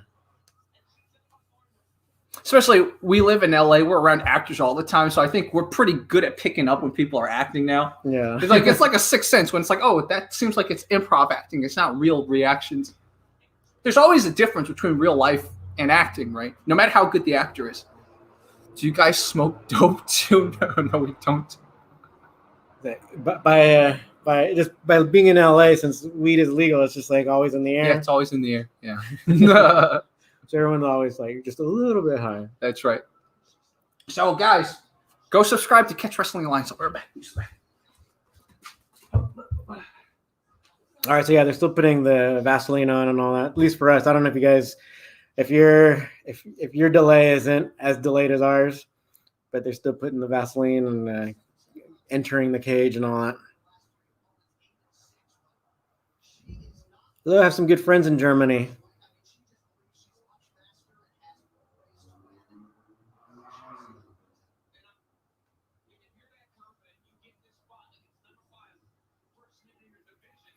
No, I wrestle. I competed in several wrestling styles. I wrestled in international catch wrestling in England for 5 years. I've also done even international sumo wrestling. I've done traditional Chinese wrestling in China, the jacket wrestling, and also in Yunnan province, they do their traditional wrestling, which is like freestyle. I've wrestled in that as well. So yeah, I've have a lot of experience doing several types of wrestling styles and training other people to for MMA and also for different types of grappling. Let's see what rich guys in the match. Rich guy. Benny Harris thinks that Shakirova is scared. Interesting. Yeah. There's no MMA without wrestling. Yep, that's true. There's even no Olympics without wrestling, really, right? Because it's crazy that they try to kick out wrestling. Yeah. In a way, I really wish they would turn it into – so like one of the reasons why they try to kick it out of the Olympics is because of lack of interest. Oh. And it's not marketing itself well. So these other sports, they really try to build up like these grassroots following, and they make themselves popular. So that's why you have like strange thing or stuff that you wouldn't consider like an Olympic sport become Olympic sports, but they really build communities and stuff. And as rewarding and as wrestling is, they're not as successful at building these types of like following. So, and it's one of the reasons why freestyle and Greco are struggling in the Olympics. But hey, why not? Let's try to build up catch wrestling. Catch wrestling. Because it used to be the freestyle in the Olympics. It was called amateur catch as catch can, and then eventually they from the first time they did it, they already barred the submission holds, and then slowly but surely it evolved to what it is today. And so they changed the name a long time ago from amateur catch as catch can, which is the long name, to freestyle. Freestyle. Yeah, they wanted to take out the amateur name, right? It didn't make them sound good, so it makes sense that they're like, okay, let's call it freestyle. Man. All right, so for us, the fight's about to start. Wonder if anybody else is like the fight's already been going on, depending on the depending on Wi-Fi. The Wi-Fi, yeah. Lauren Murphy has a reach advantage, which is interesting, but she's way older. Oh yeah, so someone was talking about the age, right? So Lauren, she's 37. So like we were saying, it's usually not about the age so much, but about the damage. So you gotta take care of yourself. Yeah, do a lot of neck exercises. Do a lot of upper back exercises. Eat healthy, sleep, man. Yeah, a lot of vegetables, fruits and vegetables. Yeah. Eat a lot of salads. Mm-hmm.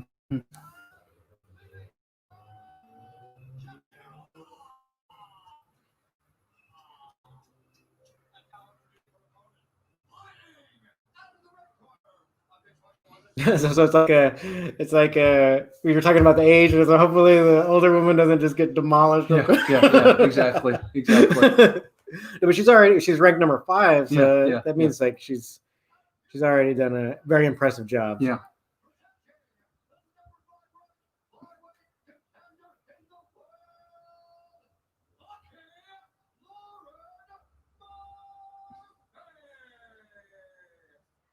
Is Master Wong hiding under the sofas, this hostile graveyard? That's hilarious.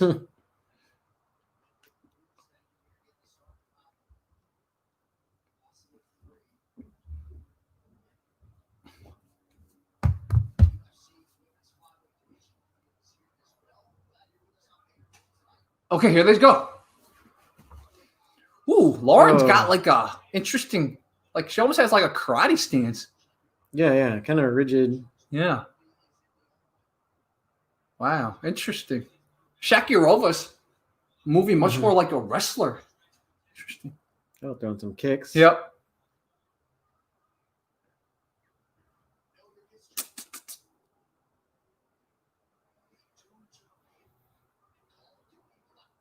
Lauren's kind of he's just telegraphing a little bit. Yeah, and Shakirova's dropping her arms, so leaving herself open to get punched by someone with a longer reach like Murphy. Yeah. Yeah, she's swinging from here. Shakirova is. Yeah. Let's see if Murphy can't take advantage. Yeah. She's already way taller. Yeah. And the reach. Yeah, exactly. So she can just kind of reach down and just like start hitting her. Interesting. Oof. Yeah, there we go. Right. Murphy's the one chasing Shakirova down, it looks like right now. But Shakirova's doing a good job moving laterally.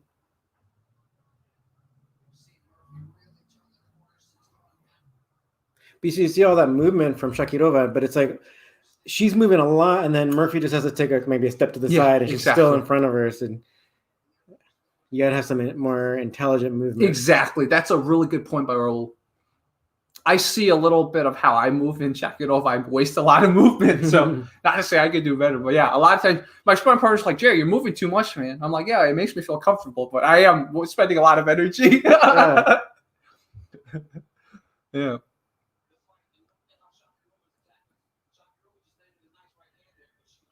Ooh, but Murphy's dropping her arms too when she kicks. Yeah.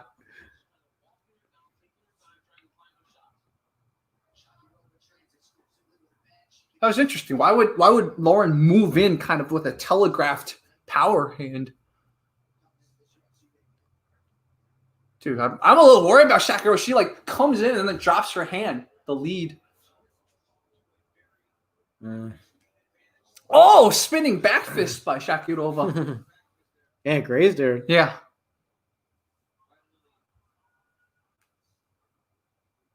She got a good step and jab, but she doesn't follow it up with anything. And in fact, every time she drops her hand down after Shakirova, that is. Oh, there. I guess that's what she wants to do the whole time, huh? Oh, that was wasted effort. Oh. Yeah, wasted effort. Yeah, guys. We'll see if Shakirova can't pull out a win, but this might be a learning experience for a lot of people watching. Yeah. You see Shakirova's already tired. Wow.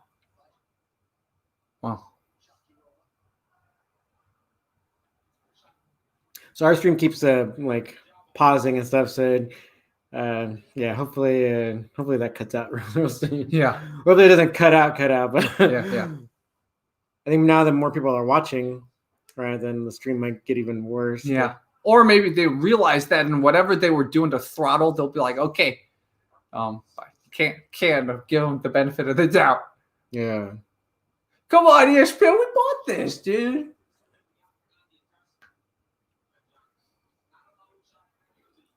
But either way, at least right now, what we're seeing, even though it's kind of like real staccato or whatever, yeah, Murphy's still dominating. Yeah. Like, Shakirova just isn't able to land any clean hits. Yeah. Murphy is, controlling the cage. Yeah. Right. Just basically keeping the center of the cage and just keeping Shakirova on the outside and get her back to the cage ultimately. Yeah. And I don't think Shakirova is as good as the fight before, where she can get a knockout going backwards. Yeah, exactly.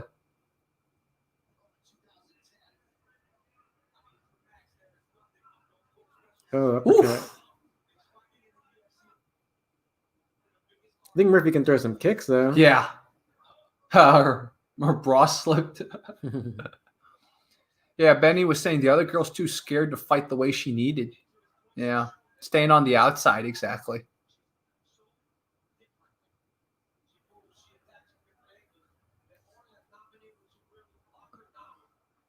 Woof. Okay, there we go.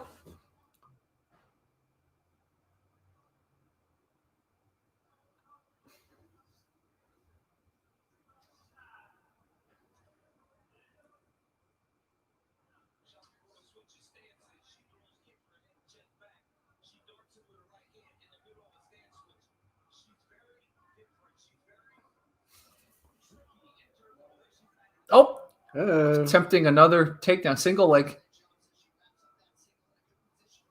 Getting her to the cage. It's interesting. Just hitting the tricep. Yeah. Someone mentioned Josh Barnett earlier. That's how he got knocked out. And was it against Travis Brown? Was it?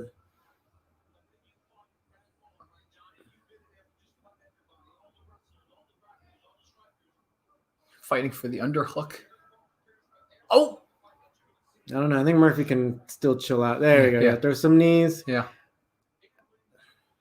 Seems like, at least from this fight, I'm not a Shakirova follower or anything, but I think Murphy can probably just relax and not use as much effort wrestling her. Yeah.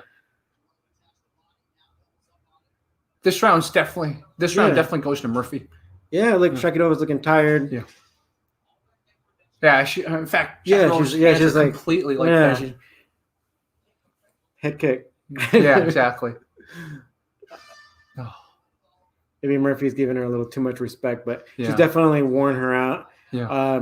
That kind of that's the other thing with wrestling. The better you get at wrestling, the better you should be able to get at relaxing and not expending so much energy, because you'll gas out real quick if you're just like using all your force, all your strength. Yeah. And it appears as though that could be what's going on with Shakirova. Yeah. It really is a marathon, man. Yeah, seriously. Yeah, Knockgar says, or Knocknar says, I would not fight Lauren Murphy. Agreed. Pretty scary. Let's see.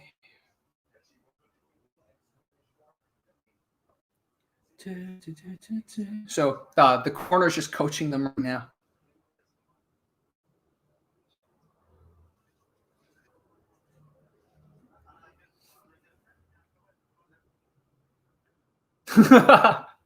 It paused on her water dripping from her mouth.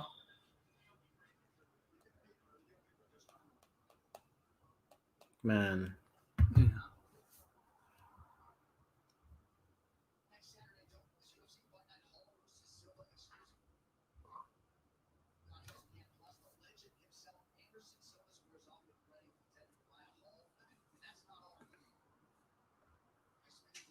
All right, here we go. Here we go. Second round. Same exact trend. Lauren's kind of moving forward. Yeah. Shakirova's kind of moving side to side. See if she can change it up somehow, because Yeah. she'll lose if she keeps doing what she's doing. Yeah. But it seems as though nothing's changing. Yeah, nothing. So I guess the lesson to this is, if you want to watch an effective example of chasing down your opponent, Lauren Murphy's the person to watch, because when we watched Aldana try to chase down Holly, it just backfired in Aldana last time, one of the last UFCs. But yeah, Shakirova was so tired, no power in any of those kicks.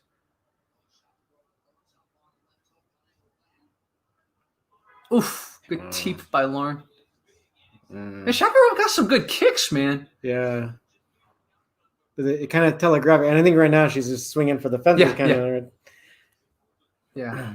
So I think Murphy can kind of still continue to relax, but you know, she doesn't. She can maybe attempt to try to throw some of her knockout stuff or whatever. But I think she can relax, but still not be completely not scared. But I think she's that much better already that she can maybe be a little bit more aggressive. Yeah. There we go. Yeah, there it is. Just like that. Yeah. Okay, maybe throw a low kick. Throw a kick. Yeah. Throw a kick, Murphy.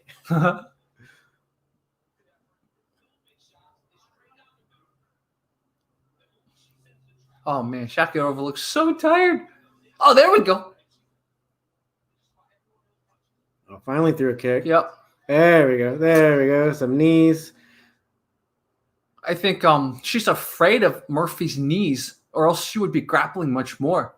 Every time they grapple, she eats a few knees from Murphy.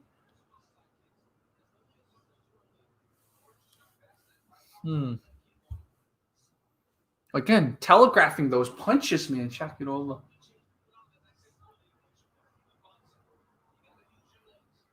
Gotta use your legs. That's what Cormier was saying.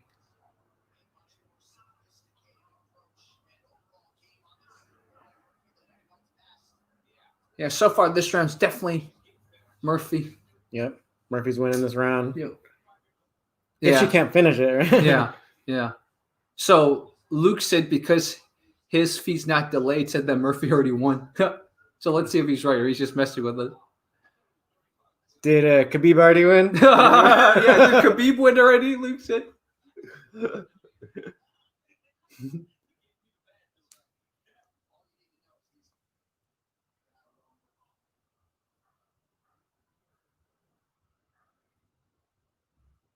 Damn, UFC. I know, UFC. Come on. UFC, ESPN. I was like, I think just put it back on regular cables. I know. Let me see if there's a way.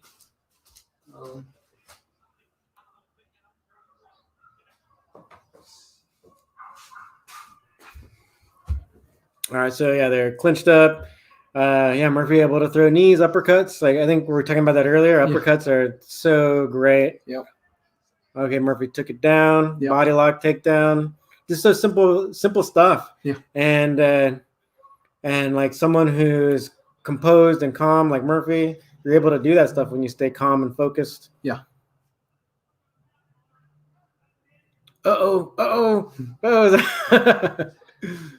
Is Is a sweep gonna happen? We'll see. Yeah. Murphy's delivering a little bit of ground and pound. That Shakirova is going to come out with some rubber guard. She's too flat on her back. She's not angling. Yeah. She's tired. I mean, that's just... Yeah. No, that's a really good point. Now she is. Now she's a little bit angled. Now she's going to get the up kick knockout. Yeah, up kick knockout. Exactly. Yeah. Oh, it was good. Oh, my God. Okay, so for us, it's frozen right now. Yeah. So if you guys are watching some knockout or something, then we're not seeing it. Yeah. Who are you guys? My name's Jerry. Fight Commentary Breakdowns. Raul from Catch Wrestling Alliance. Oh, okay. So now we see Murphy potentially has Shakirova's back. Yep, it's rear naked choke time. Rear naked choke time. She just needs. Oh, she just needs to. She's fighting it. She's fighting it. Yeah, Shakirova's bridged up like that. But I think Murphy's got it. Murphy's got it. Yep. Yeah, Murphy got it. So Shakirova tapped. So whoever saw it already. Yep, you were right. Rear naked choke submission. Yeah, Benny has a good point. That's the reason why you have to put in the time for training and actually put the time it takes, right? Yeah. So you don't have to go in doubting yourself. Yeah. And that's the thing. You got to really always drill those fundamentals. Yeah. So that you don't even, I don't want to say you don't necessarily have to study your opponent beforehand, but in a lot of tournaments, you don't get a chance to study your opponents beforehand. So you got to really rely on your good fundamentals and go in there and like just execute. Yeah. Yeah. Let me do the hooker shoe up. Okay. This guy, it's a jiu-jitsu guy too, making an inappropriate comment like that. From where? We're both in Santa Monica, this area, LA, Los Angeles. Yep. And now it's like we got to wait 20 minutes for the next fight, right? We all know how this is. We got to. Maybe we could figure out. Let's see. I don't know how to print. Advi 23. Yeah, I teach at an MMA school called Fight Science MMA in Los Angeles. So yeah. I should like that. Fight Science. Right, guys, if you I interviewed Raul on another channel before, but this is one of the schools he teaches at. So Raul school.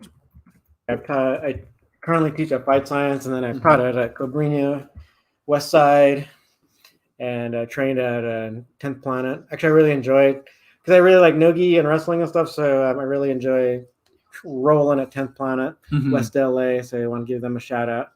Yeah. If chokes were banned, do you think we'd be seeing different outcomes to fights in MMA? Interesting. Yeah, definitely. And you would you start seeing more neck cranks. You see more shoulder locks, right? There's so many cool. You can still see people getting in, like still taking the back. You know, maybe their whole seatbelt thing might change because a lot of times the seatbelt position is to get that choke. Yeah, exactly. Right. So even those types of grips might change because in wrestling, a lot of times we don't necessarily go for seatbelt. You still maybe try to get wrist control. Like, so I'd be behind my partner here. Yeah, kind of more like this, right? Yeah, exactly. I'll break him down like this, right? Yeah. And then flatten him down on his face or, and then I can work some shoulder lock stuff like that. Yeah, dude, Tom is a big fan of Raul, man. Then thank you, Tom, for subscribing to him. Remember you said you subscribed to him. Catch Wrestling Alliance. Thank you, Tom. Yeah. Why don't you leave a comment on our channel too, so I can see you there. Yeah. Yeah, exactly. He knows his stuff, man. He's trained at least 20 years, right? Yeah. Since back in the 1990s. Yeah. When I just hatched. That's right. And he went to China to train at the same sports university, I think, that Xu Xiaodong trained at. I think, right? The Beijing Sports University. I think Xu Xiaodong trained there, too.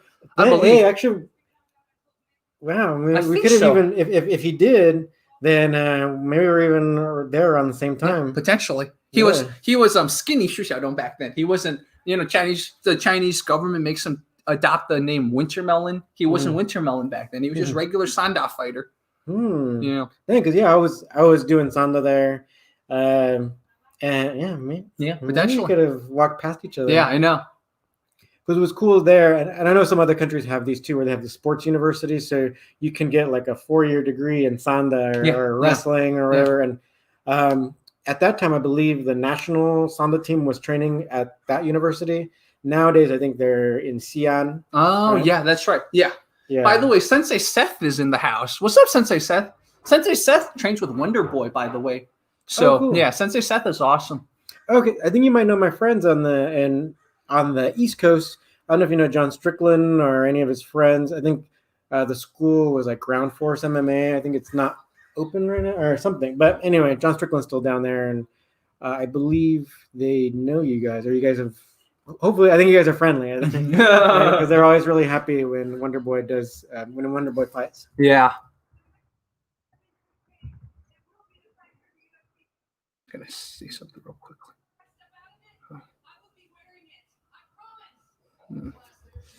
Let's see.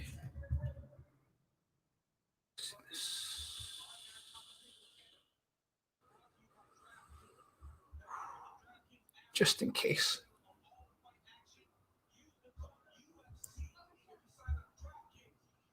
Yeah, so that's much more ahead now. I'm tempted to. We can put on both. Yeah, exactly. Yeah, so what we're doing is like we'll go ahead and tell them. So basically, because we bought the pay-per-view from the phone, right? So it's so delayed and laggy. So we're gonna potentially just try it on the computer. So right now on the computer, it's already the next fight. So maybe we can just do this then. We can just kind of like watch here and kind of, or maybe I might even let me try this. You put on the other. Yeah, computer. I'm gonna exactly. Maybe if I can get on one of these computers. I don't know these are my roommate's computers. I don't know the password. So. Yeah, because right now the walkout for the next fight's happening, right? And then exactly. on the ESPN app, they're barely ending the fight. So I'm gonna try something real quickly. So that way, if we do this, we might be able to see it on two screens. If I can mirror this somehow. So that way we'll just do this for now.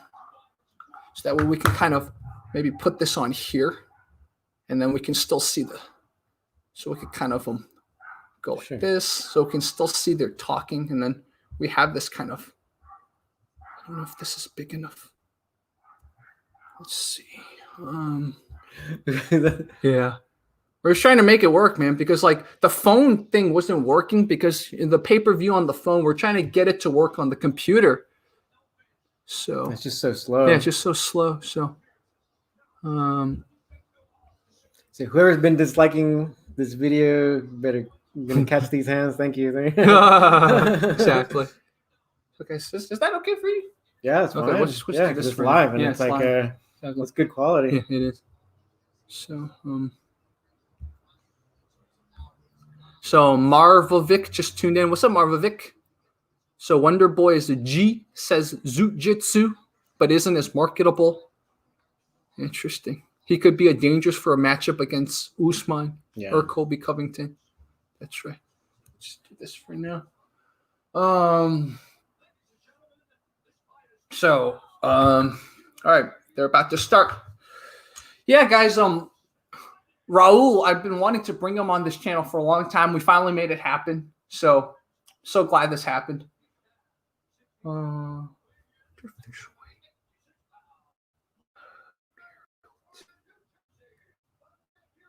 this. Do this. I think we can drag this over. There we go. I figured it out. We got it. We got it, bro. Figured it out. So now we can like watch that and monitor this. Got it. We have a big TV, and I was trying to figure it out, and finally figured out how to kind of.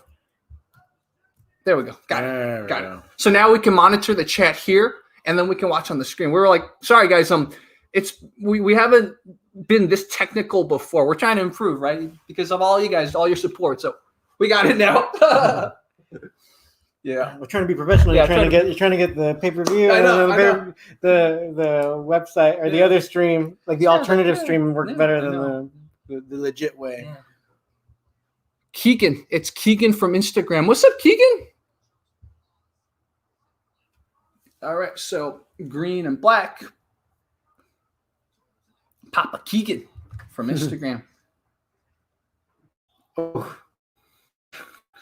That was an example. Whoa, that was So another person kind of running side to side, and then the other person with the cage control is able to just easily track them and then take them out. We've seen 2 examples today of effective chasing down your opponent. Yeah. Whereas the past UFCs, we've seen very ineffective examples of chasing down your opponent.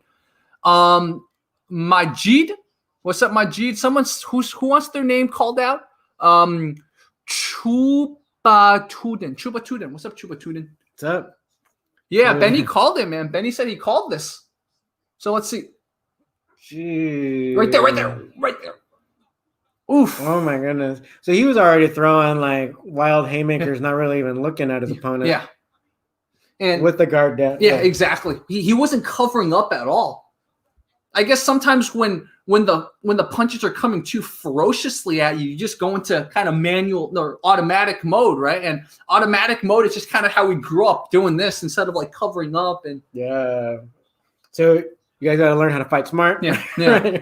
So one way that I know a lot of people, not a lot of people, but I've seen people train this is you spin around like 100 times so you're dizzy. So that mimics the feeling of being punched. And then you like make sure to remember to kind of cover up and stuff like that. Because, don't get yourself punched in the face to train how you would fight that way, right? So like find other ways that don't damage your brain. One way I know is to kind of, he tried the windmill, said Benny Harris. Yep. Avdol, I am originally from China.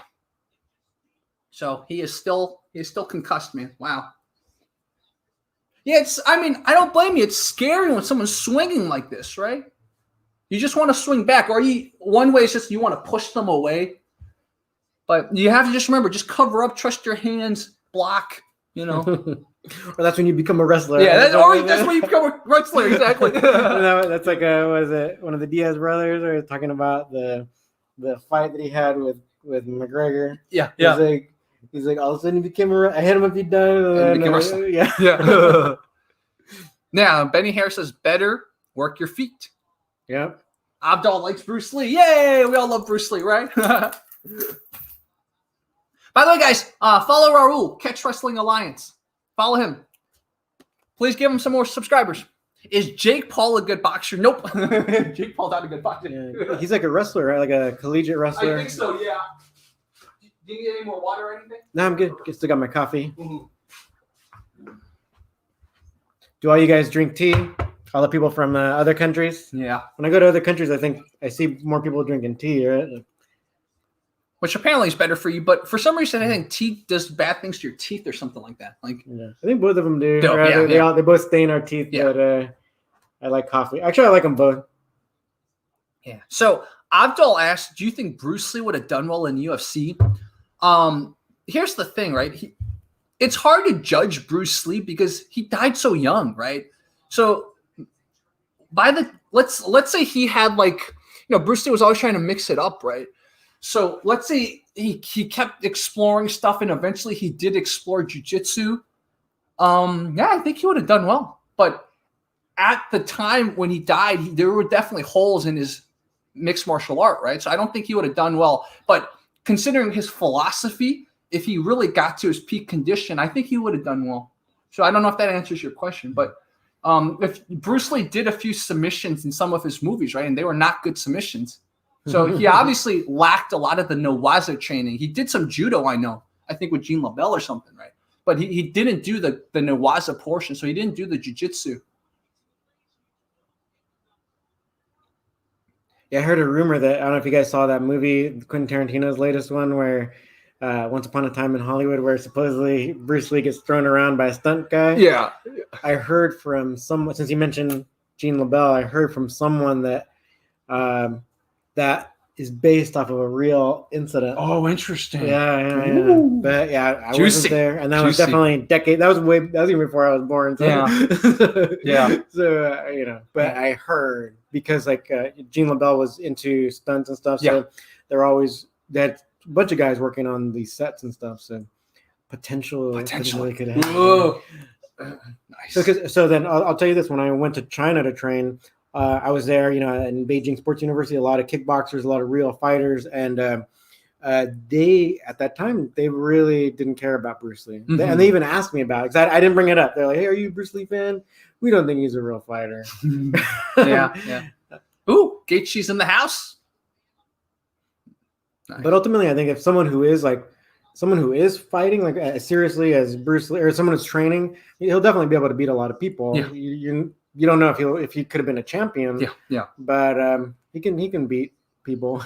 I think there was a very famous match also where he fought a kung fu guy named Wang Jack Man, and there's so much debate about what happened during that fight because some sides say Bruce Lee won easily, some sides say Bruce Lee actually didn't win easily, but that fight, no matter if he won easily or not, was pivotal in Bruce Lee changing it up. Because after that, he realized, oh, yeah, a lot of my Wing Chun stuff isn't working. I had trouble fighting Wang Jack Man, and that's why he started really becoming more of a mixed martial artist. But I've heard so much debate about that fight, and some people even claim that Bruce Lee actually lost that fight against Wang Jack Man. I don't know, but there were only 4 or 5 people there watching, and the story seems to change depending on who you ask. So, yeah. There's 3 more matches before Khabib. So I'm going to get the mouse so we can navigate better.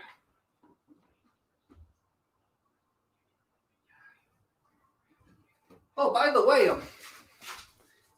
Lecky, I'm using your mouse, man. Maybe you should give him one too. Sponsor us. Look at this. So now it's like it's easier to control it that way because now we have 2 screens. Cool. So, man, yeah. So guys, while Raul's here, man, ask him about Kung Fu, ask him about China, ask him about catch wrestling. Yeah, he's the expert. Yeah, feel free to ask me about China too, because I go there often. I've been there over 10 times at least, and then I think there's a lot of like misinformation that's especially in like United States and a lot of Western countries about China. Yeah. Because like it's not like most people don't speak Mandarin, and most people haven't been there, so. People will think all kinds of crazy things about it. But it's really one of my most favorite places to go and to even be and to eat in particular, right? Yeah.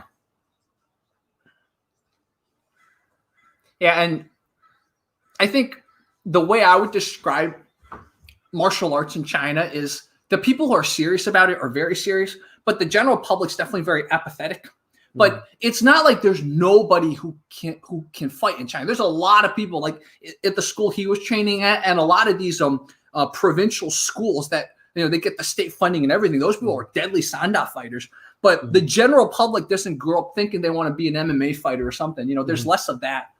Like there's no collegiate or high school wrestling that I know of.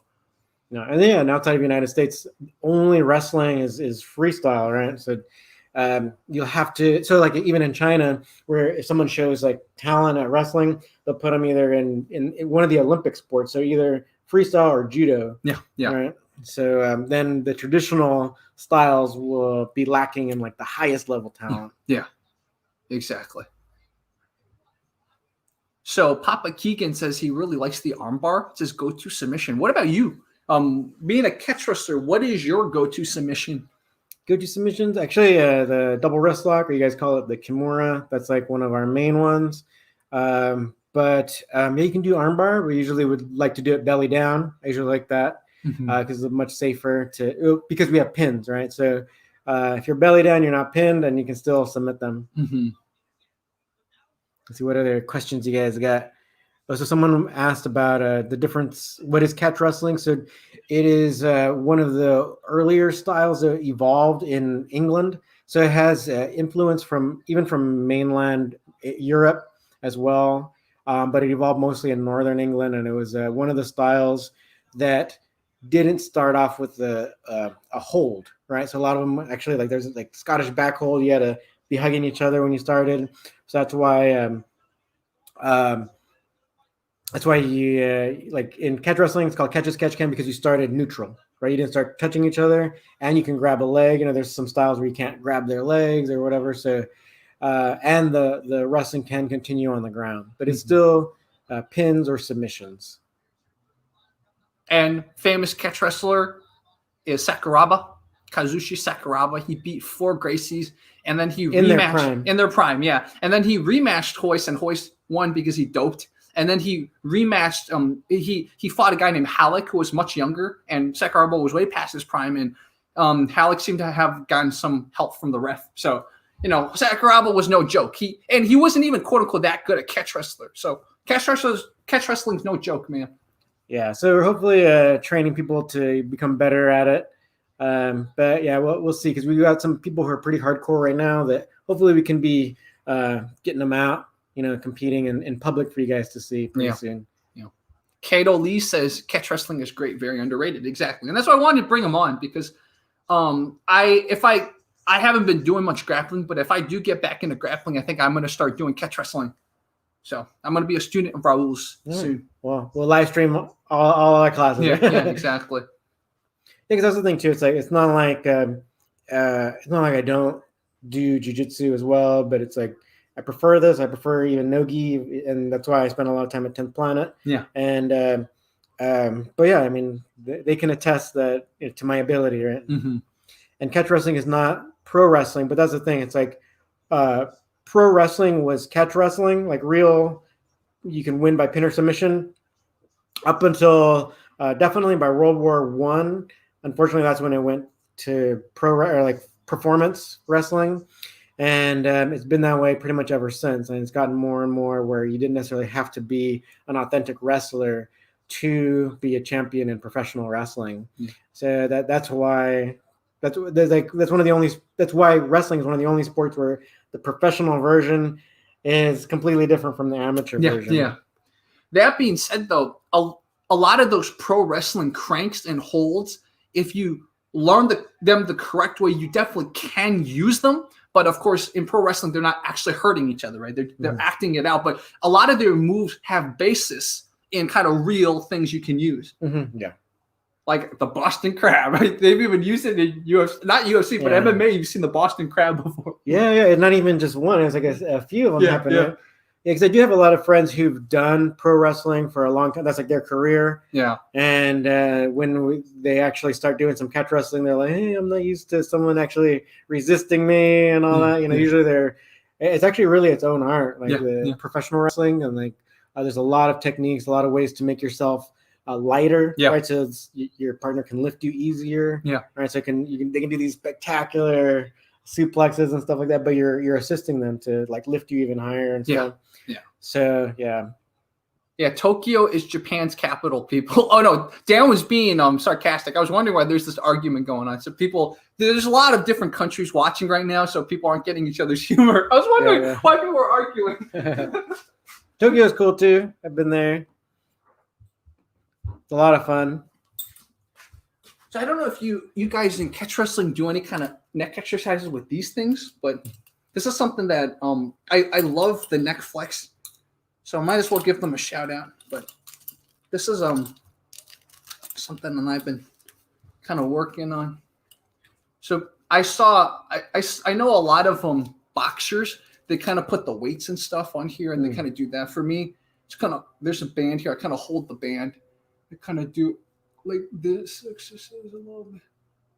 So this is one I like a lot. I don't know if you guys do something like that. A lot of times you can work on like bridging and stuff, so you kind of get used to it, used to even your body weight. It's really, really good, especially if you get thrown on your back and you need to escape. Yeah, bridging. Have I trained in Bagua and Xingyi in China? I trained Bagua and Xingyi here in Los Angeles. In China, I spent more time doing the Sanda and the Shuaijiao, a couple different forms of traditional Chinese wrestling. So yeah, I did the jacket wrestling, right? And then also in Yunnan province, they have their own traditional like the E people, right? So that tribe of people, there are a lot of them down there farming and stuff. They do their own type of wrestling, which is really close to freestyle. There's no submissions, but they unlike freestyle where the ref is blowing the whistle all the time, they allow you to do continuous wrestling until someone gets pinned. That's interesting. Yeah, and you do it in a sand pit, which is pretty awesome. It's totally like was it like this like with the gladiator? Gladiator, yeah, exactly. Abdul is asking us about Jake Paul versus Nate Robinson. So Nate Robinson's much older, but I think he's much taller. He's a former basketball player, right? Mm-hmm. So Jake Paul, I think it's a boxing match too. So I don't know. Nate has the reach advantage, but Jake Paul has the youth. I don't know. I mean, it's like a freak show. It's a freak show fight. So there's a Jacket Wrestling channel on YouTube. That's awesome. Kato, please put the link. Yeah, put the link. Who's your favorite MMA fighter, Raul? Me? Oh. My girl in China, Sherming. Oh, that's right. He trains a very famous Chinese MMA fighter.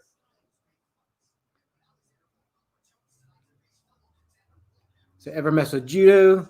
Yeah, actually one of my best students here in LA. He's a judo black belt and a national judo champion. Wow. And he's loving the catch wrestling. And yeah, there are differences because judo, a lot of times you want to be a little bit more upright, and catch wrestling, it's not the case. So he's actually over the past couple of years been converting his stance even to more of a wrestling stance. And he's really actually if you go to Catch Wrestling Alliance YouTube channel, within the past couple of weeks, I think I put up an interview with him where he explains his experience and stuff with like converting himself into a catch wrestler. Wow, that's awesome. Dan, not only was chop suey invented in America, fortune cookies were also invented in America. Leave it to capitalism. My favorite fighter, Avdol, I think it's still Sakuraba, man. It is still Sakuraba. Yeah, it's hard to beat Sakuraba, really. Like, just because he's like so likable, and he accomplished what no one thought he could and all that. So it's pretty amazing. Yeah, and the time he beat Royce Gracie, you have to remember, he had a fight before then too. And after he beat Royce Gracie, after fighting an hour and a half, he fought another fight. That's crazy. They just like the Japanese promotion just set him up, man. He kept getting brain damage. Like when he fought Melvin Manhoff, remember that? Melvin dragged him back into the ring to pound him.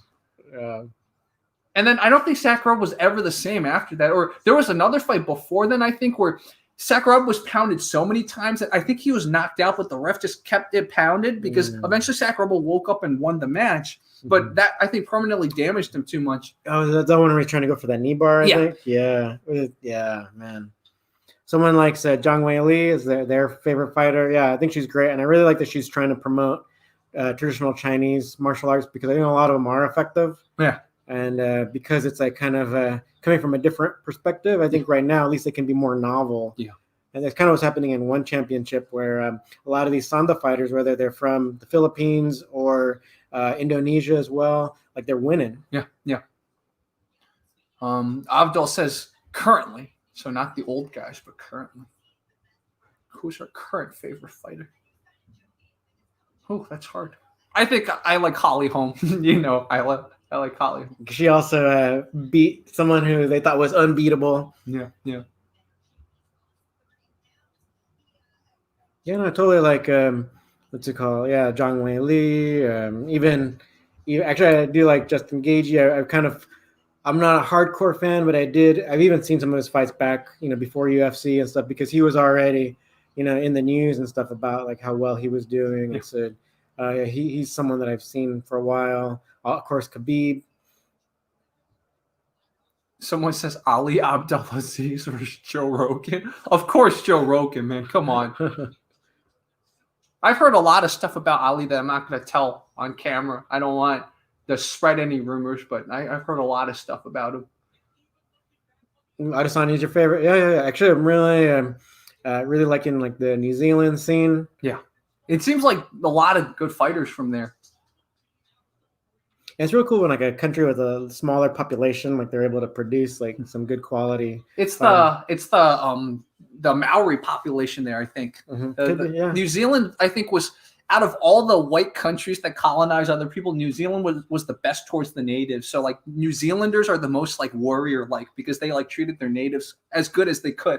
There's still oppression, of course, but out of all the countries, New Zealand was the best. So they absorbed a lot of the warrior spirit from the Oceania people that were native, the Polynesians. Look at that. Me dropping some yeah. Joe Rogan versus Herb Dean. I mean, Herb Dean's pretty big, man. Joe Rogan's only like 5'7", right? Yeah. A lot of people jumping on the stream, so got to refresh it. Yeah. Are you guys like way ahead of us in this fight? Because right now they're still doing the Vaseline stuff and about to walk in. Did the like who won this fight, guys? Are you guys way ahead of us, or we're at the same time right now? A lot of people say they like Max Holloway. Interesting. Yeah, I agree. I like Max Holloway. Do you think Ortega's going to fight Volkanovski next, or is he going to fight Holloway first before he fights Volkanovski? It's up to Dana. Yeah, it's up to Dana. Yeah. Yeah. People are still sarcastically joking about where Tokyo is. Oh, it's in the Himalayas. It's in the Himalayas, right? Yeah. There actually there was a Dongjing, like a Tokyo, but in China too, not like the Japan version of Tokyo, but there was a Dongjing also. I don't know what part of China it was, but in the ancient days, there was a Tokyo that was not the Japan Tokyo in China, Dongjing, because Dongjing literally means the capital in the east, right? So there was like a Xijing, like a capital in the west. There was a Nanjing, a capital in the south, and of course a Beijing, Peking, a capital in the north. So there was a capital in the east, but it was in China. A lot of China historians don't understand that. When they think Dongjing, they're like, oh yeah, China always thought of Japan as part of them. It's like, no, you got the wrong Dongjing, you know. Mm-hmm. It's, again, what Raul talks about, right? There's a lot of people who like have a lot of misunderstandings about China. Yeah. And he trained and lived in China. So Raul actually can explain China to people in a way maybe that I can't, because I have my own kind of like upbringing, and, you know, I have this lens that I look through the world in. Alex Volkov has way more reach. And did he not? Oh, this is heavyweight. So I was going to say there isn't an upper weight bound. Jerry and Stephen Merchant. Who's Stephen Merchant? Stephen Merchant? Like the fighter? Or which Stephen Merchant? Let me look this up. Not the Stephen. Let me look at this. Stephen Merchant. Stephen Merchant. All right. So the fight's about to start. Mm-hmm. They're doing the announcer stuff. Stephen Merchant. I hope it's not who I'm thinking. Oh, it is the comedian. Yeah. Oh, I was like, was there some fighter named Stephen Merchant that I wasn't? Me for Stephen Merchant. How's the COVID situation in China? It's actually way better than the United States. So, like, I'll put it this way. So the woman that I trained in China, earlier, you know, they did their lockdown way earlier than the United States. She still was able to fight, but they did it like kind of like how they're doing here, where it's like there's no audience. But in the earlier part of the year, of course, no audience. But towards the end of the year, because people voluntarily wear masks, I know the government also tried to make sure people were still getting paid, you know, to stay home, basically, you know, employed people, unlike United States. So towards her fourth fight to win the national championship, there's audience was allowed and all that. So they probably were they're more strict, maybe more along the lines as maybe Singapore, or maybe not as strict as New Zealand. But say about my students in New Zealand, I have a guy that I trained who teaches in New Zealand.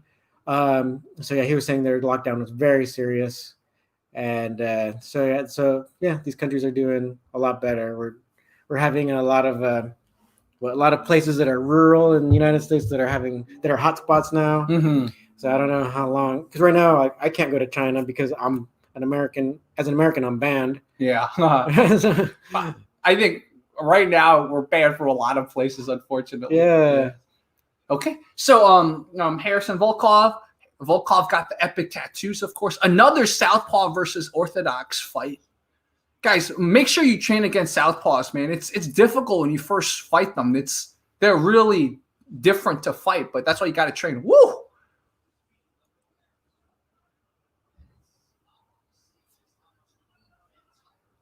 right, so trying to get the mouse to go on this side of the screen. Oh, whatever. Oh, interesting. Holding hands. Yeah. Yeah. They're connecting. Connecting, exactly. Yeah. I guess in Wing Chun it's bridging, right? Yeah. They're bridging. Having a heart-to-heart there. Yeah. Think about heavyweights, though. It's like they got so much mass behind the punches and stuff. It's yeah. Like, Oh, yeah, exactly. Yeah, even that kind of knocked him back, Yeah. and it's just like a little just a jab. Wow. Yeah. Oof. That's why if you can, right, if you're a little overweight, and if being overweight makes you a heavyweight, see if you can't eat those vegetables and try to get out of the heavyweight division, especially if it's striking. Yeah, agreed. Abdul says that Raul, you should train CM Punk. Also, VT Lily, thanks for subscribing to Catch Wrestling Alliance. Oh, thank you. Oh, dude, I'd love to train CM Punk. Yeah. You guys should tweet or Instagram CM Punk. Tell him that Raul will train him. Does he live in LA? If he does. I think so. I think he lives in LA. Oh, look at that. Oh, they were like, yeah. Oh, great. Okay. Harris throwing some combos. Volkov throwing combos back. Interesting. Volkov seems to be the one slightly chasing down Harris a little bit. And I guess maybe that's why Harris keeps framing this way. Keeps posting. He's trying not to get chased down. He's throwing some good punches. Yeah, that's weird. Yeah, he can't throw a punch unless they're holding hands. Yeah, yeah. I think the audience, the viewers that are watching with us, are rooting for Volkov. Yeah, It looks like Volkov probably could win. Yeah, Harris is throwing with the potential to knock out, but his range is off. Right? Yeah, exactly. I can tell he's a little frustrated. I would be too, man. Nice teep there. Yeah. Usually the southpaw person has the advantage just because, Orthodox people train mostly against Orthodox. But I think in this case, Volkov just so much taller, has longer reach. So Harris doesn't get his southpaw advantage against the super long reach dude. So I guess, most of my sparring partners are southpaw and I'm Orthodox. So what I need to do is get some kind of surgery to make myself taller than them. And then I'll be able to negate their southpaw advantage. Because being taller and southpaw on an Orthodox, I think they're just always dominating me. What do you guys do, man? If you're Orthodox and you're fighting a southpaw that's also taller than you, what is your secret? I don't know the answer. That's why I'm asking you guys. Oh.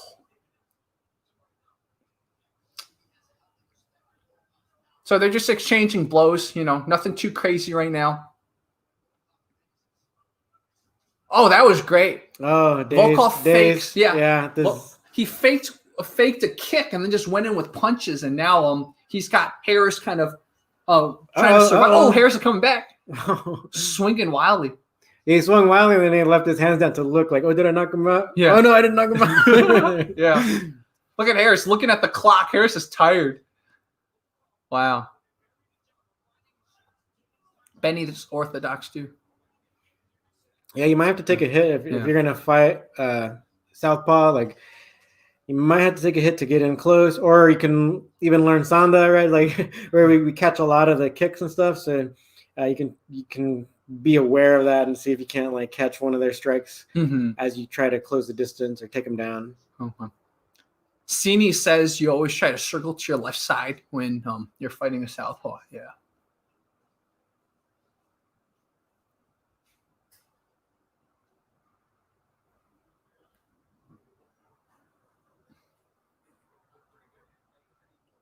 Masvidal versus Tony? Oh, Benny's 6'3" and 170. Yeah, so you're much taller. You're Benny, you're the height of Coach Paris, but Coach Paris is I think is 195, so he's got a lot more weight. Ooh, the jab. That was when we saw the jab on him. Ooh. Oh, nice fake. Volkov is definitely much better at covering up in a way so that all the hits that he takes are glancing. Yeah. Whereas we've seen Harris take a lot of actual body impact. shots, Yeah. Yeah. See everything I noticed the way Harris turned to shoulder, the way Volkov turned to shoulder, one of Harris's punches kind of glanced off the side because of that.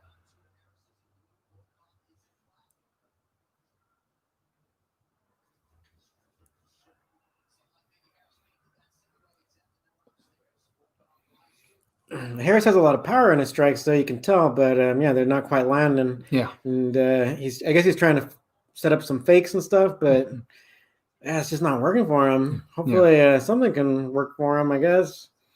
I have no opinion in this match. Yeah. Oh, not the best takedown attempt, but I guess it was smart on him because if they're already like this, all he had to do is, remove that hand and go in.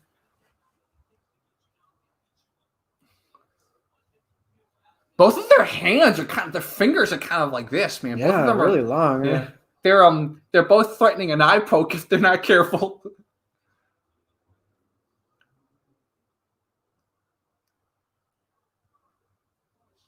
I like that. Harris trying to fake. Volkov. Oh! That was a KO. Nice. Wow. That was a body. Whoa. I don't think that was a low shot. No, it wasn't. No, hit his rib. Yeah, I thought so too. Maybe right on the solar plexus or something. Yeah, I think so. Yeah, knocked the wind out of him. Yeah. Great. That's the way you want to be kicking, guys. Yeah.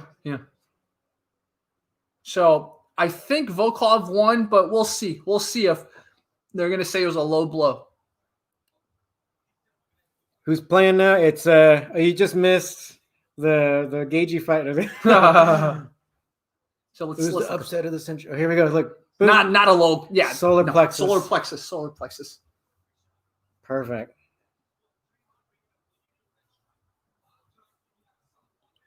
Wow. Ugh. I mean, where were Harris's hands, man? His hands were like this. He wasn't protecting his body or his head. His hands were like this. Yeah, he's got some areas of his game he has to tighten up. Yeah. And not to say that he can't beat up tons of people. You know.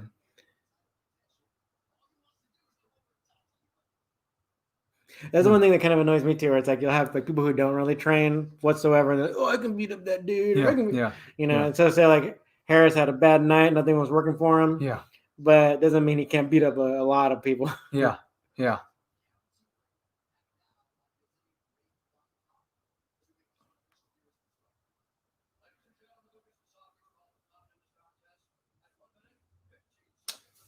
Oh man, so they called it a TK. So even if you get hit in the stomach and you're completely down, that's still a TKO. That's not a KO. I guess not. Maybe the TKO is like for loss of consciousness. Or something. I see. So like, unless you're completely lost consciousness, that would be KO. Or also, it's always a TKO. I see. Yeah, because he was on the ground immediately. That's why I called it a KO, but they called it a TKO. Wow. That was great. Wow.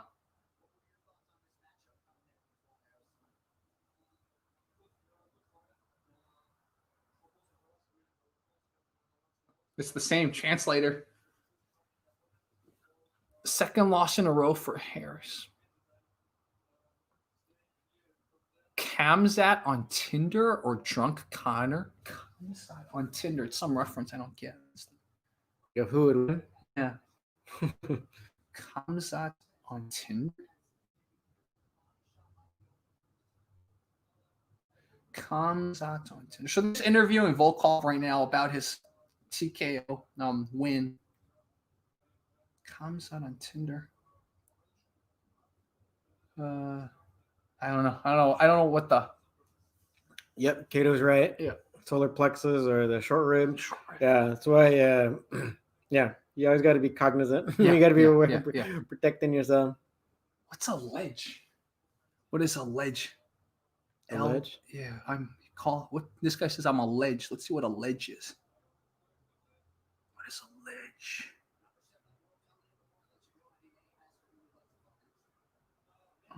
Oh no, I'm a ledge. Huh, I know. Is it time to smash? Oh, legend. Oh, thank you. Yeah, I was looking at ledge. I'm like ledge, the shelf. There's a shelf. Okay. Yeah, there's a shelf pass in jiu-jitsu. Like, man. Oh, also, guys, first of all, thank you all for tuning in. Also, Catch Wrestling Alliance. Search that up on YouTube. You'll find his videos. Catch Wrestler. And he did Kung Fu and Sanda and stuff like that. So I try to put the Kung Fu stuff or even some breakdowns of striking and stuff on a different channel. It's called Kung Fu Culture. Kung Fu Culture is spelled with a K. Kung Fu Culture. Okay. Yeah. So you guys can check that one out if you'd like. The main one that I work on is the Catch Wrestling Alliance one, though. But for some reason, actually, this past year, like tons of people in Thailand have been watching my videos. So I'll try to make more of for the Kung Fu stuff, for the striking stuff. Definitely. I think if you guys are asking Cannonier versus Whittaker, I think Cannonier has it, man. We're using them. Hey, yay! People are subscribing. Oh, thank you. Oh, nice. yeah. Thanks for mentioning it. Raul, were you named after the famous soccer player? That'd be kind of cool if I was that young, because he only retired maybe a few years ago. But I wouldn't be in the stream because I'd be like a wee lad still. That's right. But no. I was named after. It was my dad's middle name, Raul. Yeah. But that was the thing that I found interesting in China because in Chinese. Because that soccer player Raul is so famous, so I have an official Chinese name already. Nice. It's not one of the ones you can make up. You know, a lot of people are they make up their own whatever name, and then because there's no equivalent in Chinese. But no, I got one. Exactly. I'm just trying to see what Yep, exactly. Dan Bull. I was named after the famous mouse. You're right. I love Tom and Jerry so much, man. So I was named after the mouse. I gave myself the name Jerry. Good thing that person's thing got taken. Good. So this didn't show. Good. I was like, I just want to check to make sure it didn't show because I don't want that word. Keep the stream clean. Yeah, keep the stream clean, exactly. I think YouTube's giving some controls where you can block some specific words. And I do that all the time, but I always forget words like that. Like that word, I totally forgot that people might use that word. Like I have so many words that I block because I'm just trying to, be professionals here. You guys hear that? So try to keep it clean, guys. Try to keep it clean. Wash your hands. Wash your mouth. Too. Yeah. Yeah. They're just playing ads, and then I think the next fight is Whittaker, right? Yep, the next fight is Whittaker versus Jared Cannonier. So. Ooh, almost there. Almost there, man. Co-main event. Yeah, right? co-main event. Exactly. I might as well take this time. Yeah, I'll take be a leak. back. Yep. Just be careful of the cable. Yep. All right, guys. Khabib is fighting after this one. So we got Whittaker versus Cannonier. And then we have the main event, guys. There was a Russian chain-smoking wolf and a rabbit, which was their version of Tom and Jerry called Nupokodi? Dude, that's awesome. Let me check this out. Nupokodi. I can't find it, man. I was looking online. Nupokodi. Dan, you might need to send it to me on Instagram or something. Mask your hands. That's right. Raul looks like Don the Dragon Wilson. I got to tell him that. Abdul, not this channel, man. Not this channel. Not this channel. Suka Blat. That's right.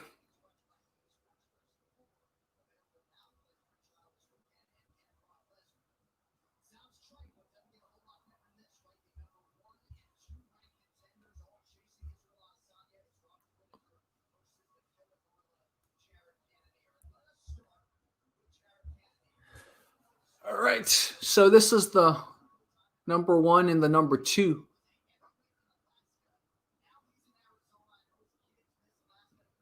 Get some water, guys.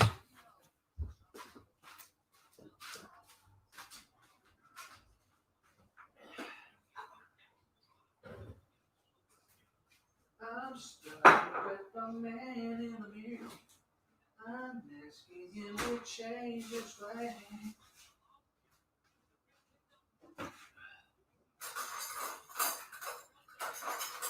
Change. Gonna make the change.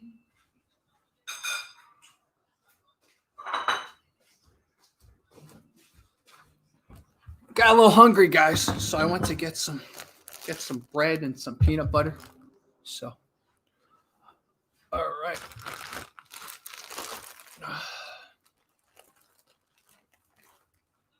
Yeah, 25 minutes. What is I have no idea what's going on in the chat, but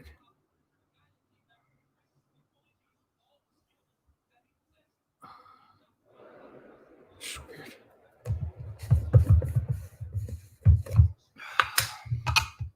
What do you guys eat as a snack usually? I seem to love peanut butter sandwiches as a snack. Raul is taking a bathroom break, so he'll be back.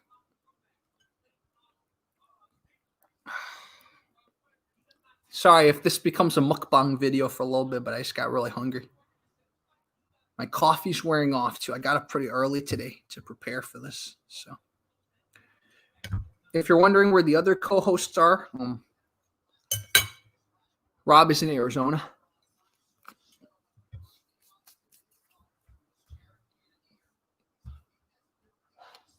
Dude, thank you, Anthony. Thank you for the all donation.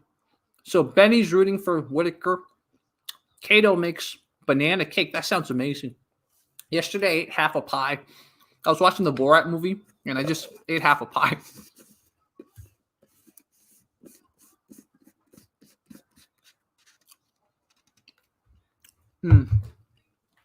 Raul's back, and he didn't miss anything. And nothing has happened.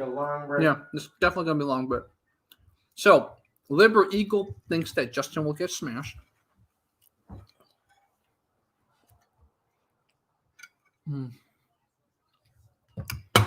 If you get hungry, I can give you some bread too. I got a little hungry. Cool. Sini eats some Malay fish crackers. Nice.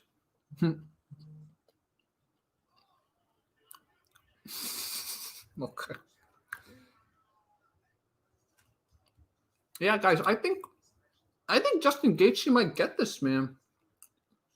He has a chance. Yeah, definitely. No. And even their camp said that he's one of the people who present like one of the biggest threats. Yeah. One of the few. One of the few. Yep.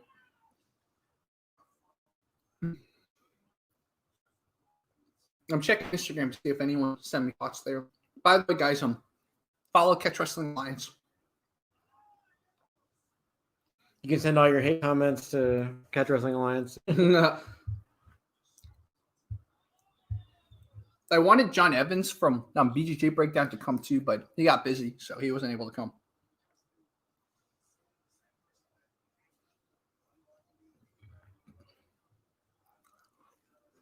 All right, so they're doing all the promo stuff beforehand. See how it goes. They always hype it up, but then you never know how the performance is going to be. Yeah. So much goes into fighting too, right? It's like even like for Khabib. I mean, his dad passed away from COVID, and he's got a lot of things that could either be motivating him or actually like breaking him down. So there's a lot more that goes into a fight besides technique. Yep. And yeah, the mindset is like can just debilitate you. Yeah. It reminds me of that. Remember after Ngannou got destroyed by Stipe, then he came back to fight Derek Lewis, and Ngannou didn't throw like one good punch during the whole fight. Remember that mindset, man? Yeah. Traumatized. Mm-hmm. They're walking out.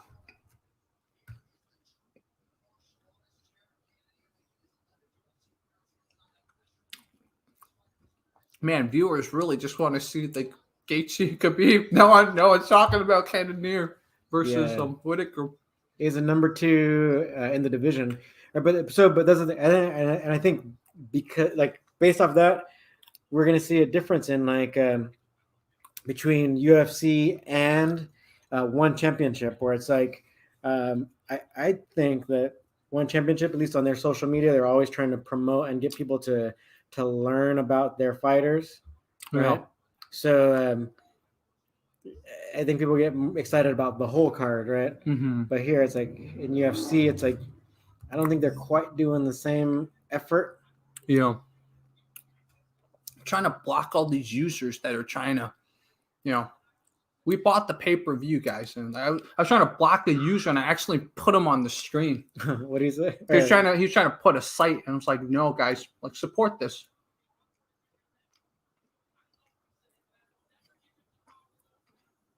Yeah, Liber Eagle, everyone watching, thank you, man.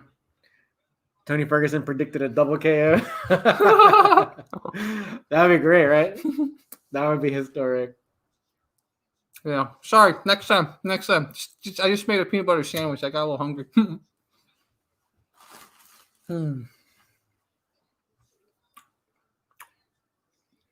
So, Cannonier's in the ring now.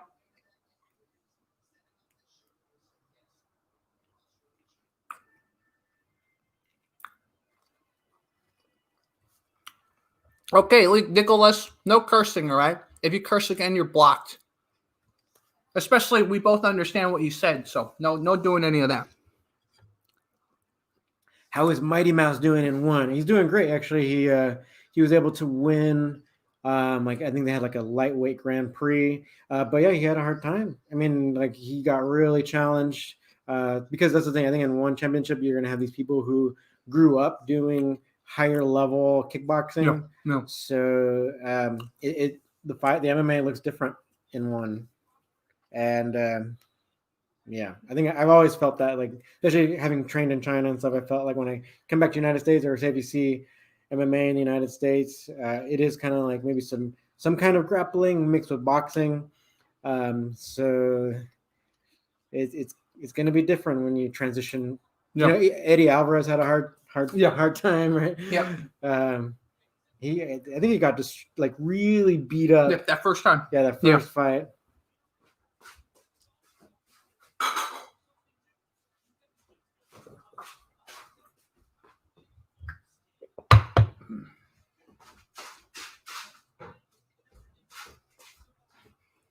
So Whittaker's getting his Vaseline.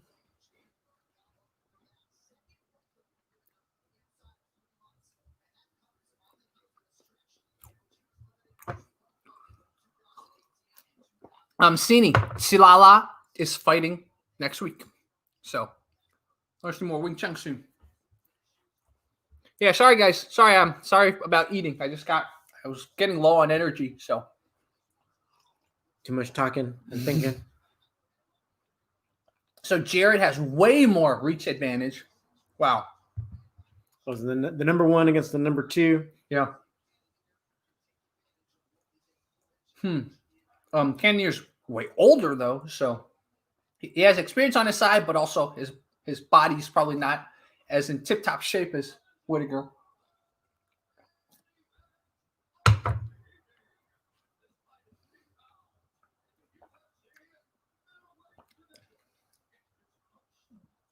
All right. Bruce Buffer's introducing the two guys.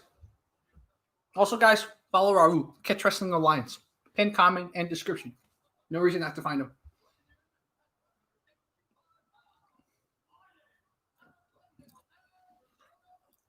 Yeah, Gaethje fought recklessly back when that's the only reason he lost. Yeah. I think he's trying to clean that up. So we'll see. But that, all these names kind of pop into my. But anyway, that was one of the things that they were talking about, where it's like, can he clean all that stuff up before today? Yeah. Right? So we'll find out. All right.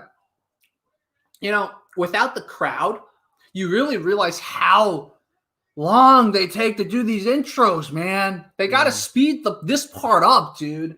Not a fan of this. I didn't realize how long it takes for them to like enter the ring and everything.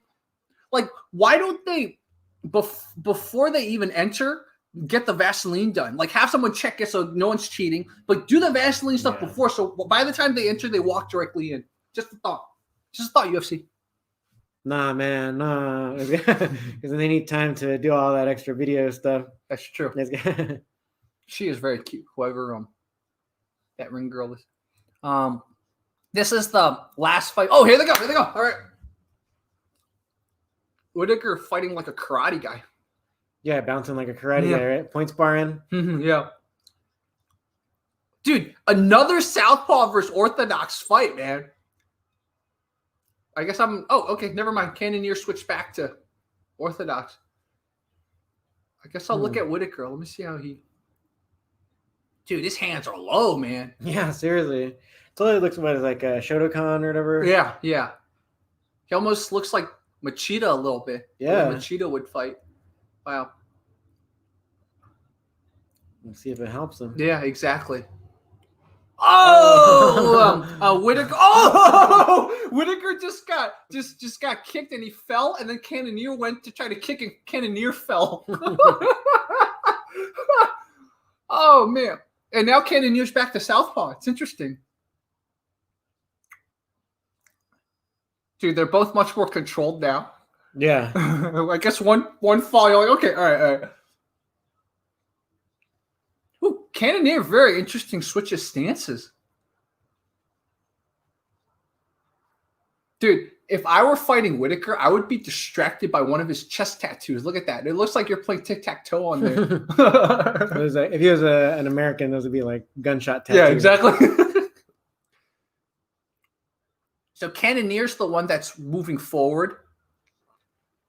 No, he's good. It worked the first time. Cannonier keeps kicking at Whittaker's lead leg. Yeah, and Whittaker's not checking him. Not checking.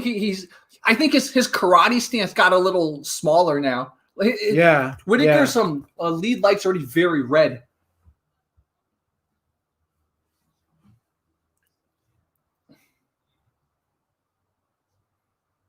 So he kind of checked that one. Whittaker kind of checked that kick. He didn't raise it, but he kind of like leaned into it. Yeah. Then Cannonier can still keep throwing that kick. Yeah, I think he connected with a cross. Woof. Whittaker definitely got the angles, man. Oh, okay, he's kicking back now.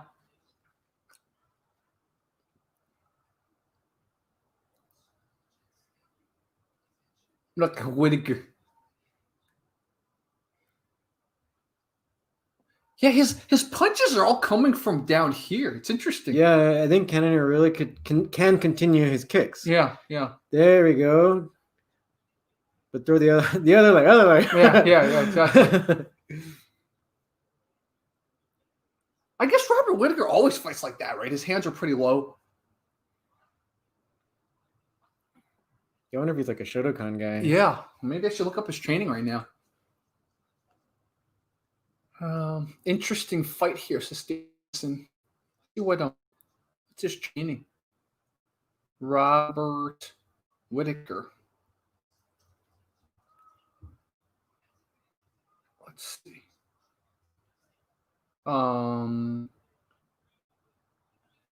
See, one thing that Whittaker can do is like since he's already got. I mean, one thing that Cannonier can do is that he's already got Whittaker thinking about that low kick to the thigh. Yeah. So he can actually then throw it, but this time, so same leg, same side, but to the ribs. Yeah, I agree.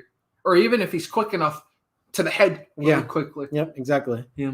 So I looked up Whittaker's training. He's got karate and Hapkido in addition to boxing and MMA. So that's why. Yeah, don't they call Hapkido like the Korean karate? Yeah, the Korean karate, exactly. Yeah, so he's all karate. Yeah. Karateized. Exactly. Like E. Gantulga says, he has Goju Ryo karate. That's right. So Raz Al Ghul, epic name, says that if Khabib wins this, he's going to fight GSP. So GSP's going to come out of retirement, huh? No, GSP never yielded, right? Like Black Panther. That's right. Like, I'm not dead. I'm not retired. I think there was a recent interview where he's saying like, "Oh, the conditions just have to be right for me to come back." Exactly. So just before, like a few days before I went back to Singapore, GSP was there talking with one, but I guess that didn't work out.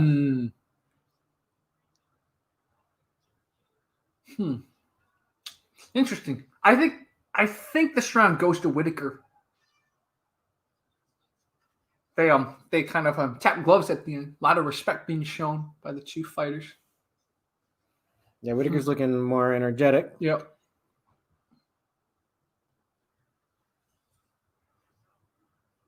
GSP should fight someone from a retirement home next time.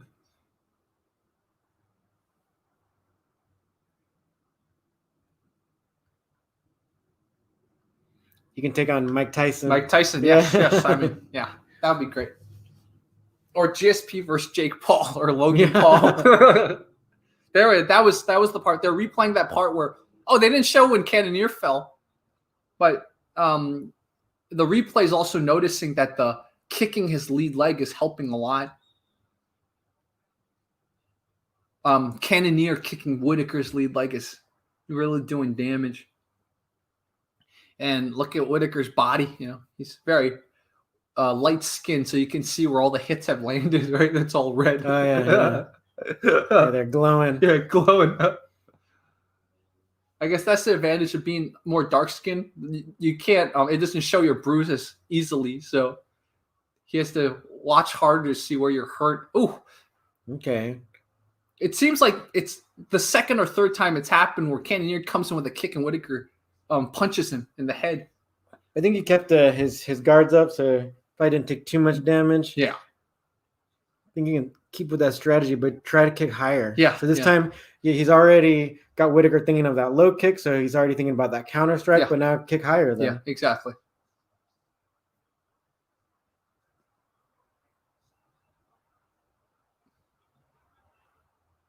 Woo, nice. Whittaker tried another one of his punches as Cannonier kind of moved out of the way. Oof. Whittaker with his kicks. Whittaker's chin is like this, man. Whittaker's baiting him to punch and kick my head. He's literally like this. Oof. See?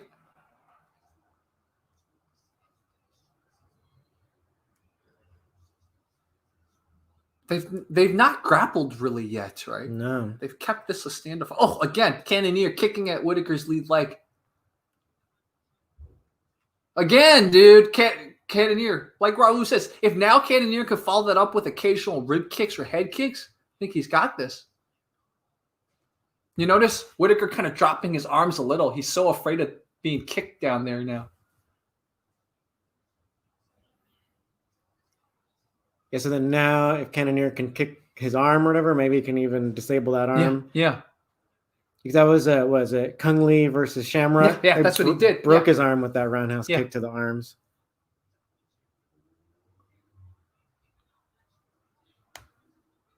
But there we go.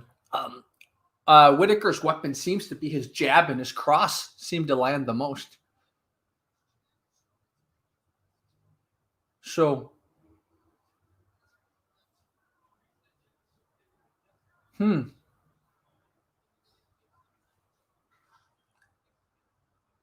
Wow, this is so interesting.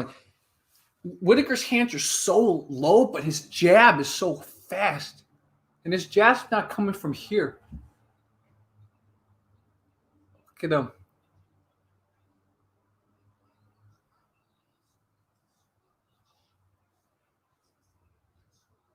Oh, that jab's working there. Yeah.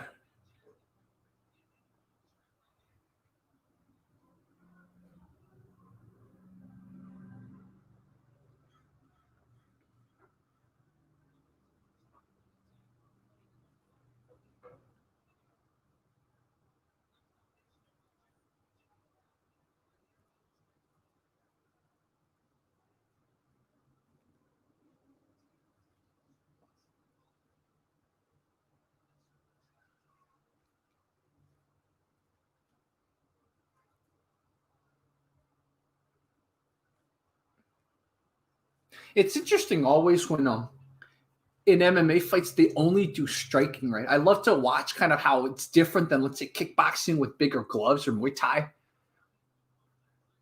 And that's what we're seeing here. Yeah, Benny has a good point. Says they need to change levels more often. Yeah, that's true. Yeah. They're kind of just staying. Yeah, there's not much variety.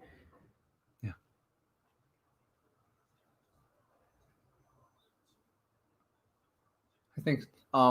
Eli Aziz was giving you a shout out here. Even Raul. And I don't know if his name is Raul or he's giving you a shout out. Oh, Robert Whittaker got Cannonier's back, but no further grappling from there.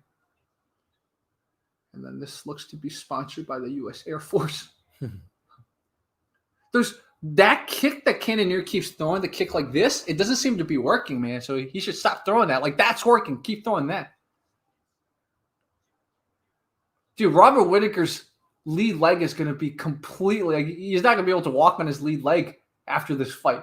If this were a 5-round fight, man, by the 5th round, I think he wouldn't be able to use that lead leg. But this is only a 3-round fight. Oh, man. The punches are connecting, man. Whittaker with his punches, Cannonier with his kicking at Whittaker's lead leg.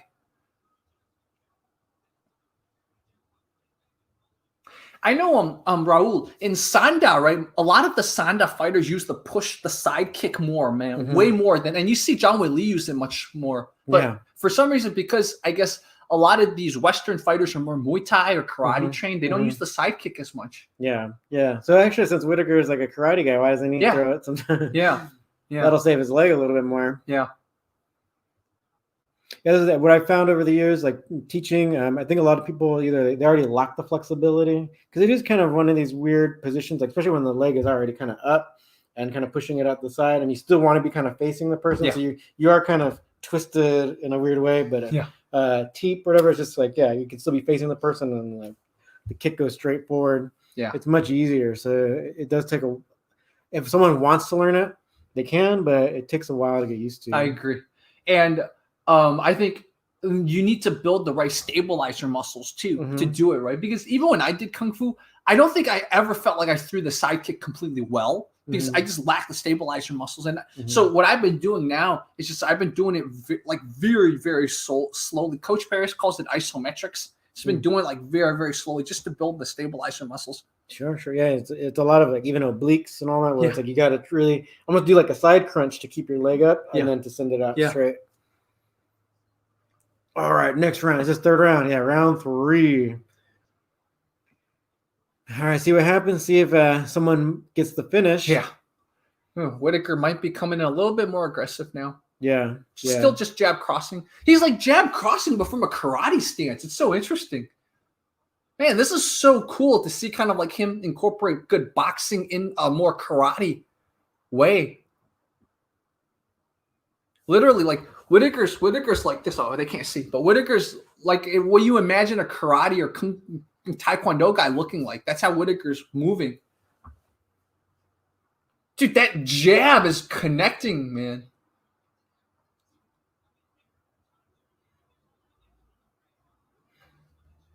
Yeah, Cannonier's got to make something happen. Yeah. Uh-oh, dazed. Yep.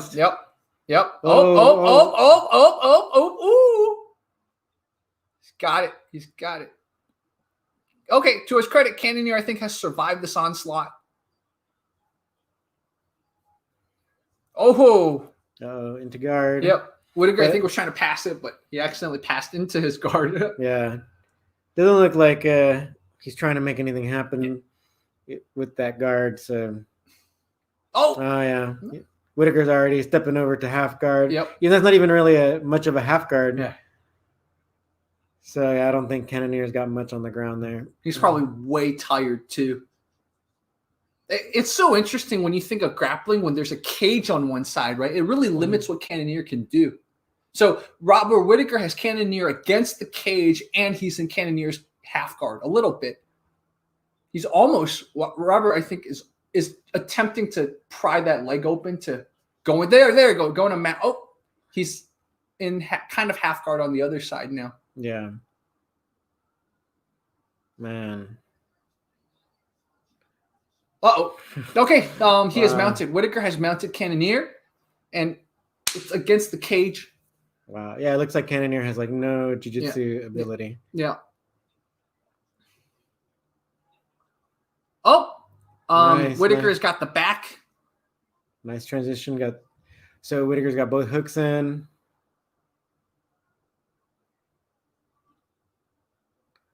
Cannonier's fighting it pretty well. He just needs to get those hooks out. I think is he trying to do that one Ankle lock. Oh, Cannonier's almost out. Almost out. Good.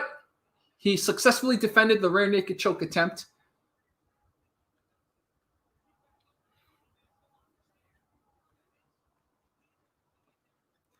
Cannonier's got to throw some strikes because, I mean, I think ultimately he'd be losing if it ended right now. Yeah, right? Exactly. Because Robert Whittaker already won in ring dominance or whatever, just because he grappled him and was on top and everything. He landed all those punches to the head. Yeah. And I think Cannonier's kind of trying to land some strikes, but might be too little too late. Cannonier's also bleeding in his face. Jerry's the kind of guy that wrestles Khabib's bear totally. Actually, guys, it's a dream. And maybe next time if Raul and I go to China together, I want to wrestle a panda. I'm serious. Like in China, you can pay some money to take a picture with panda. I'll just tell them, look, big channel on YouTube. I'll wrestle a panda instead, man.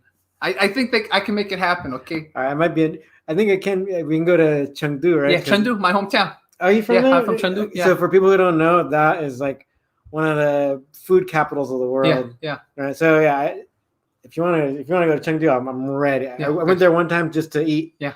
So let's do it, man. Let's go to Chengdu. We'll go see if we can like find someone who works at one of those panda places, breeding places, and then we'll wrestle a panda. Like we can have me wrestle a panda, have him wrestle a panda. Be interesting. So that's the other thing of Chengdu. So they have that's where the pandas are. Yeah.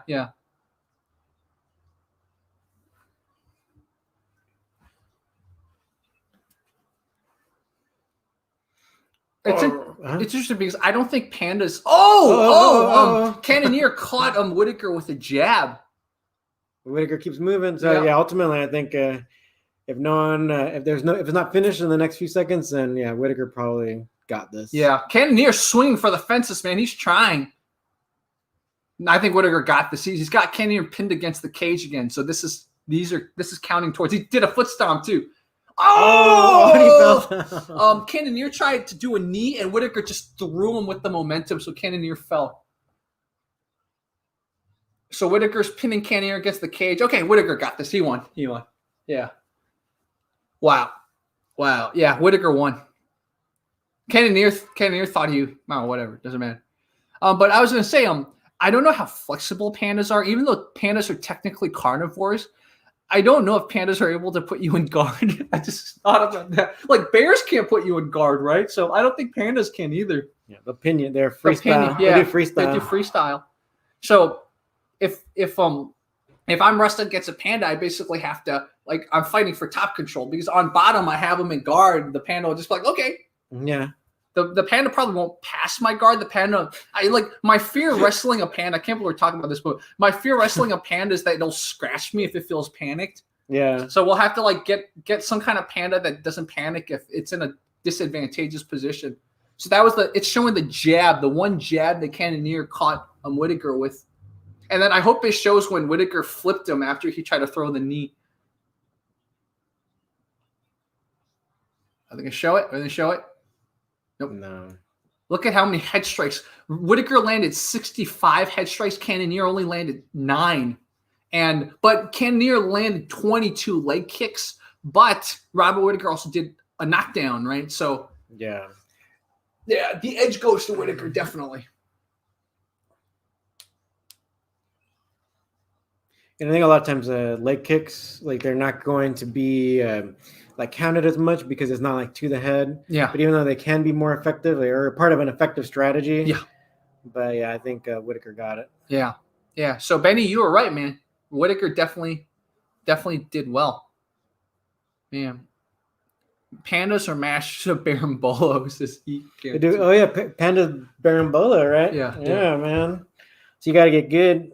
They might try to Barambola you into they might try to do leg locks, or they might try to do arm bars. Yeah. Or even set up some triangle chokes. Yeah. So Whittaker got this, man. Whoever said Whittaker was going to win, you guys were right.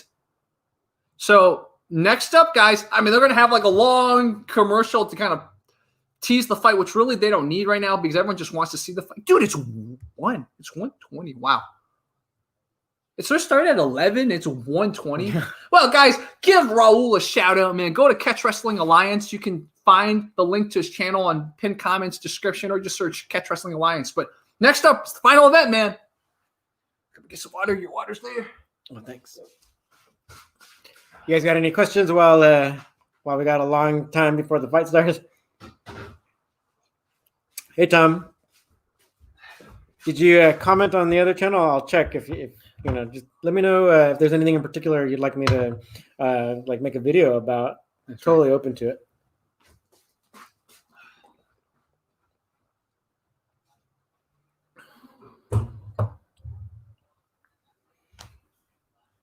Hey, Adnan.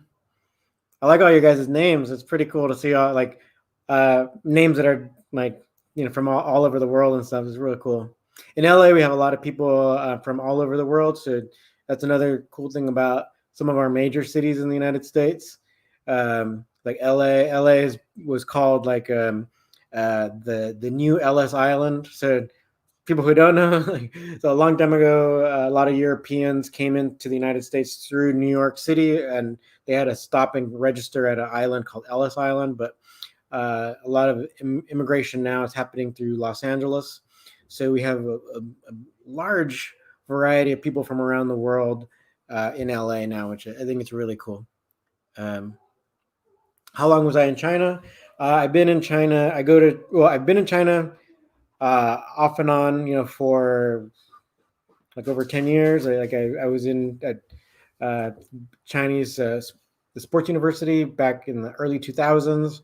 But I go especially before COVID. I'd be teaching in Singapore, and I would often stop in China. I'd always stop in China, basically. And so sometimes I've been able to teach people in China, and I've been training my fighter out there, Shiming, in Yunnan province. But yeah, I spent a lot of time in Beijing. That's where I went to the university. Also, I found this one cool city I never knew about it, called Xi'an. Yes. Or no, not Xi'an, Xiamen. Xiamen, yeah. Yeah. Xiamen is such a cool city. It is. It's so close to Jingmen, which is the Taiwanese version. Yeah. That back in the 90s, rockets and stuff would get fired from Jingmen over to Xiamen. It's pretty cool, the history of Xiamen. Yeah, Xiamen's a great city. So Khabib is next, guys. Khabib's next, undefeated. Sini, have you been to Malaysia? No, I've seen it. And actually, my phone told me that I was in Malaysia one time. I went to this one island off the coast of Singapore. It was called,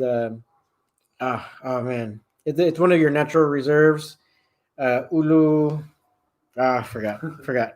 But when I got to that island, it's like a natural preserve. So it's like jungle, and it has monkeys and all that.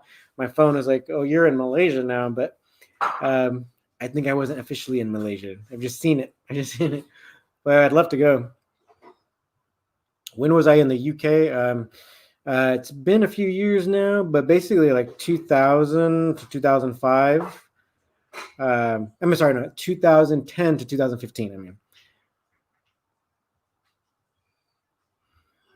Actually, China's more into the green revolution than, unfortunately, the United States. I mean, they have more solar panels, and basically you have the young people who are becoming professionals and all that, and they're really demanding stuff like organic food and clean air and all that. So you're seeing that big shift. Yeah, big shift. China's really making a push.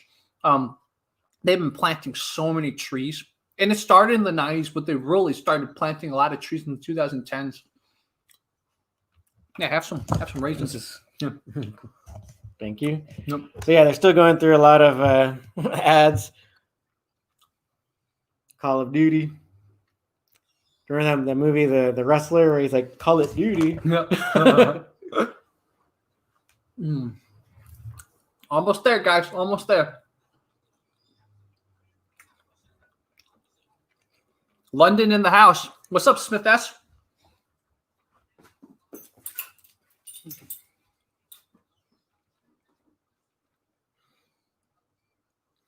So no, I was born in the United States, but both my parents were born in Mexico. Also, Benny, Yeah, they have a VR park in China. Very cool. Yeah, the VR is actually much more of like an actual thing there than here. And like you have Facebook and these other companies here in the United States trying to really get it to catch hold, but they're struggling with that, right? But in China, it's actually like I would make a lot of videos in 360 for a virtual reality company that's based in Beijing, and so I found out that they were like in waiting rooms and stuff like that. They would have movies you can watch in 360, so they would have like goggles that you can just put on and like immerse yourself into some kind of content, or while you're waiting for your hair appointment or whatever. It's much more of a real thing there. So yeah, no wonder they would make a good VR anything. Yeah. So John Anik and Dan Cormier are just kind of like talking, trying to hype up the fight. Even though all of us are hype already, right? We just want to watch it. Yeah. But you guys have seen this on Instagram, but a good neck exercise, it's a stability one. So take your hand, try to push against your neck and try to resist your neck being pushed. This is a really good one, especially if you already have some neck tension. Push where tension is, and you'll actually relax the muscles. It's really cool. It's kind of like when you need to sleep. Sometimes they tell you, like, tense up your feet and stuff, and your feet will relax more. So, like, this is a really good neck stability exercise. So just different angles, push against your neck, and make sure your neck doesn't move. Resist the moving. And you can do this with the neck flex too.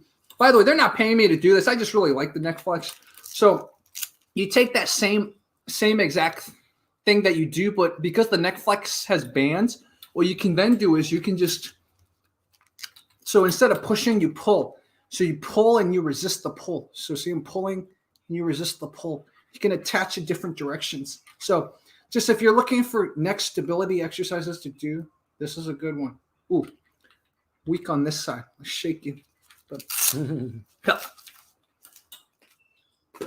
just trying to add some stuff while they're talking for like 5 minutes, trying to hype up the fight. I can't remember. It just passed by. Someone said "Viva Zapata." That's para todos todo. If you understand that, if you're a big Zapata fan, the Zapatista. Yeah. Let me see who's the current best MMA fighter from Mexico. I'm not sure. Actually, in our gym, we have a guy who fights, and he was one of the champions in Combate Americas, right? Call him Ghost Pepper. So that's the thing. So there might be some really good guys that might not be in UFC or UFC yet. Yeah, hard to say right now. Yeah. So Sini's asking me how long I can do the Mabu. Honestly, I haven't done the horse stance in a long time, so I don't know. That being said, though, I've been doing physical therapy on my knee because I had some knee issues for a long time, and my knee's basically healed now. It's amazing. So what happened was I think I told you in the interview we did too. I got cranked wrong in 2015, and I just never walked correctly after that. But the thing is, it healed. It was just like because of the way I walked, there's like muscle imbalances or something. So I've just been getting rid of it. But now I can hyperextend my knee now, which is good. I used to not be able to hyperextend my knee, but see, I can hyperextend my knee now. So to answer your question, Sini, I'll test it because I can do the Mabu now without like panicking about, oh, is my knee okay? A lot of it's in the mind, right? After an injury, if it's not like life-shattering, just strengthen that area. But a lot of us are afraid to work that area because like, oh my God, what if it's still injured? Yeah, I think that kind of happened like when I sprained like my same ankle several times. But what I noticed is like, yeah, it'll stay stiff or tight. Like if I don't actually kind of like force it to get back that range of motion. Yeah. So you're traumatized, but you kind of gotta work it. Yeah, I do about 25 minutes of patellar stretches every day just to remind my knee that it's okay now. It can hyperextend because I naturally hyperextend. There's a scale, like how many degrees. I naturally hyperextend about 3, so it's more than most people. But if my left knee is hyperextending and my right isn't, then it's like it caused a lot of muscle imbalances. So now my right knee's already at 2, so I'm almost there. So excellent. Yeah, so keep doing your physio stuff or whatever. Like all that stuff is really important to come back from an injury, and so you're not all traumatized by it. Yeah, that's the key. I mean, I give so much credit to my physical therapist, Nick Davis, because I was traumatized because I had a neck injury too. But Nick Davis just like, dude, he taught me both mentally how to think about it and two, how to strengthen. That's why I'm always talking about neck exercises, because I'm like, okay, there's one way to fix it, which is you get a stronger neck.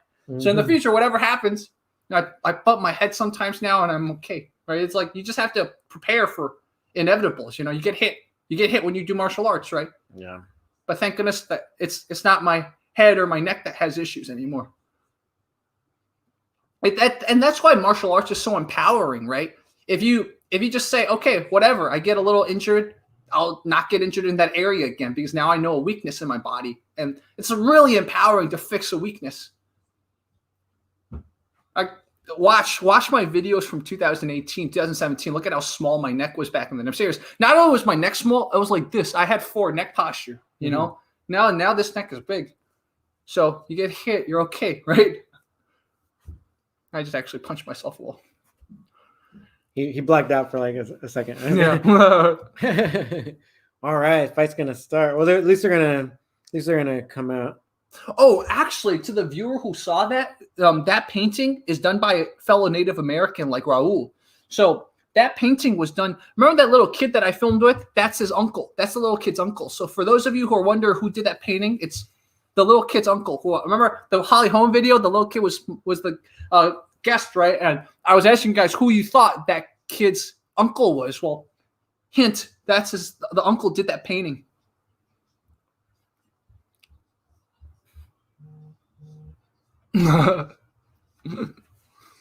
Man. Oh, the fight's over, guys. No, just kidding.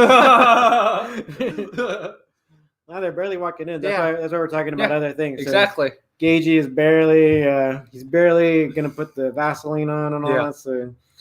So he has to do that, and then Khabib has to do that. Yeah. Oh, CM Punk, look at that. Talk about CM Punk. So earlier, I think it was Benny or someone else said Raul should train CM Punk. Because last time CM Punk fought in the UFC, we could see that there were a lot of basic fundamental holes in his ground game. He didn't know how to – he was on the bottom, right? And the guy had him mounted, and he didn't know how to fight. He was trying to hit upwards. He wasn't trying to sweep or anything. So. Do you know who else his coach is? That I don't know. Because recently, I've been checking out some interviews of the coach, and the guy seems pretty smart. Mm-hmm. That's always good. The other thing that I thought was interesting is that Gaethje was saying that he doesn't necessarily train for so many hours a day because he doesn't want to overtrain. Yeah, right? That's smart. Tony Ferguson does the same thing. Tony Ferguson doesn't really spar even. I think there's going to be a lot of kind of scientific evolution in how combat athletes train within the next 20 years. Yeah, because I think the science is out about like all the brain damage that they can take. Yeah. Right. And so you got to train smarter, and then that'll also allow you not only to compete, but to compete well and to compete well for longer. And that's the goal for everybody, really. Exactly. Tom says Raul should fight Bob Sapp. That'd be interesting. How old is Bob Sapp now? Pretty old. old. I don't know, but he's been fighting for like over a decade, right? Yeah. So Cini says that Gaethje's going to win round 2 knockout. Interesting. We'll see. Yeah. Dan Bolt claims I arm wrestled DC and won. Only if I cheated.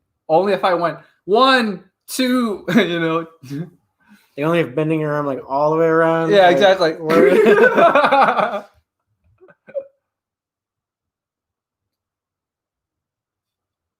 All right, Khabib's going to come out right now. So those of you who are asking, like fight hasn't even started yet. Yeah, Khabib's with this, wig thing, his blonde wig.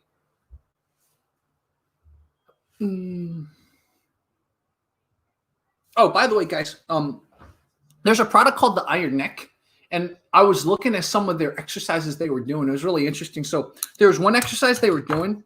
So they were doing a rotation and then a flexion, and then they were doing a rotation and then an extension. So if you compound it, you go like this. So this was a cool neck exercises I saw them do in the iron neck. And then you can combine this, and then you can do a figure 8 kind of with your neck. So in case you're wondering, just check out Iron Neck. I was supposed to review them, but they only gave me half off discount. So I was like, I don't want to. It still like cost $200 or something to get it. Anyways, Khabib's taking off his shirt. If you guys curious what's going on, so it's getting Vaselined up.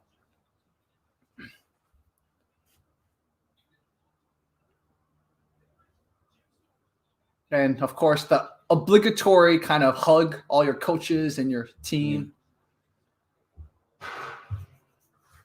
Coach Javier Mendez, right? So we have Latinos in the house. Yeah. Oh, look at that. Khabib's doing. Khabib's right ear is very cauliflower, but his left ear isn't. I wonder what happened there. Fight time. I know, Michael. It's we're probably about 2 minutes away because Khabib by flying twister. That's pretty funny. Yeah, that'd be interesting. Yeah. Because Khabib has to go into the ring, he has to do a little dance, right? And then the announcer has to, Bruce Buffer has to spend a minute promoting it. And then the referee has to do the obligatory, hey, guys, listen to me. You know, if you want to touch gloves now. And then it's going to start. So I think there's still 2 more minutes before the fight starts. Khabib's praying. All right. All right, so. Mo says Gaethje has the perfect style to beat the champ. Yeah. SD's watching from Germany. Massacre hasn't started yet. Kato wants Khabib to win. Interesting. Khabib kind of signaling to everyone that he's working on his striking a lot. Maybe that's to psych us out. Like Gaethje thinks they're going to strike, and then Khabib's going to go boom and take them down. All right. Let's get this going. Yeah. Wow, very evenly matched. About the same height, the exact same reach, about the same age, same weight. Gaethje's a 1 inch taller. Yeah. That's going to be a very cool fight.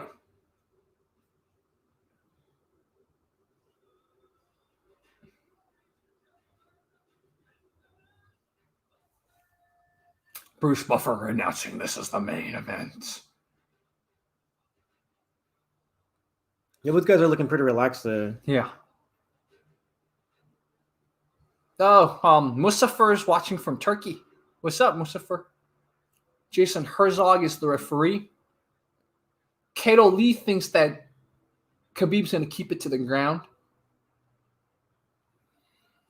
We'll see. So that's the thing. Gaethje was talking about he's like a really good scrambler. So let's see if Khabib gets him to the ground, if he can keep him on the ground. Yeah.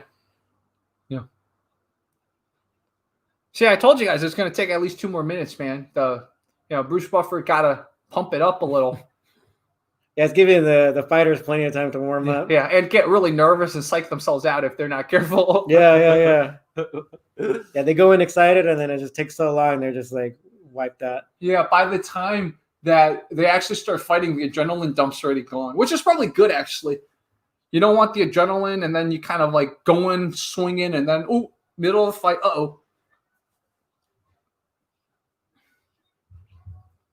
Yeah, Mo likes Bruce Sigry. I like Bruce Buffer, too. Fighting out of the blue corner. There are some audience members that don't think Gaethje's going to be able to scramble away from Khabib. Well, Gaethje's already fighting somebody. Yeah. He's just kind of bouncing around. Steve-O's rooting for Justin Gaethje. Yep. Okay. And then the Bruce Buffer's going to throw it to the judge or to the referee. Jerry would beat Bruce Buffer, then announce it. Also, guys, Raul from Catch Wrestling Alliance, man. Go follow him. Catch Wrestling Alliance. Search it up on YouTube or Google. You can find his website. Oh, it said fighting out of. For a second, I thought it said drinking out of text. Ooh, Macy Williams is rooting for Khabib.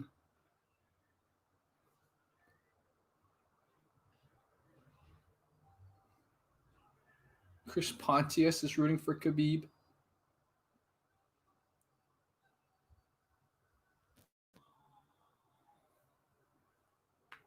All right, so the fight still hasn't started yet. Yep, not yet. To the viewer who was getting mad at us for not announcing the fight still hasn't started yet. Oh, they didn't touch gloves. They didn't touch gloves. Okay. Gaethje doing the obligatory Christian thing. Did that make Khabib do an extra little prayer there? Maybe. Kind of looked up. Yep. Here they go. No touching gloves. Very far. They're both very far from each other. They're like, okay, we both know we might grapple, so let's just not be too close to be in grappling range. Yeah, I think they really respect each other. Yeah. Look at how far they are from each other. They're beyond kicking range even. Gaethje almost looking like he's oh, interesting. He was being a little square. Yeah, inside leg kick to Khabib's lead leg. See, like Gaethje's almost looking like he might want to grapple, or he's afraid of Khabib shooting in. Yeah, Gaethje has his arms down, his hands down, not really protecting his head. Yep. Even almost more like a wrestling stance. Yeah. That is so interesting. Khabib is pretty calm. Maybe he's doing that to try to lure Khabib in. Yeah, maybe. Justin kind of thought about throwing a roundhouse kick, but kind of gave up in the middle and just spun back around. So far, those are the only 2 strikes. No grappling. So if the fight ended now, then yeah, Gaethje would have won. Yeah, Gaethje just threw another kick at Khabib. Oh, Gaethje connected. I think he connected with a right. Okay, all right.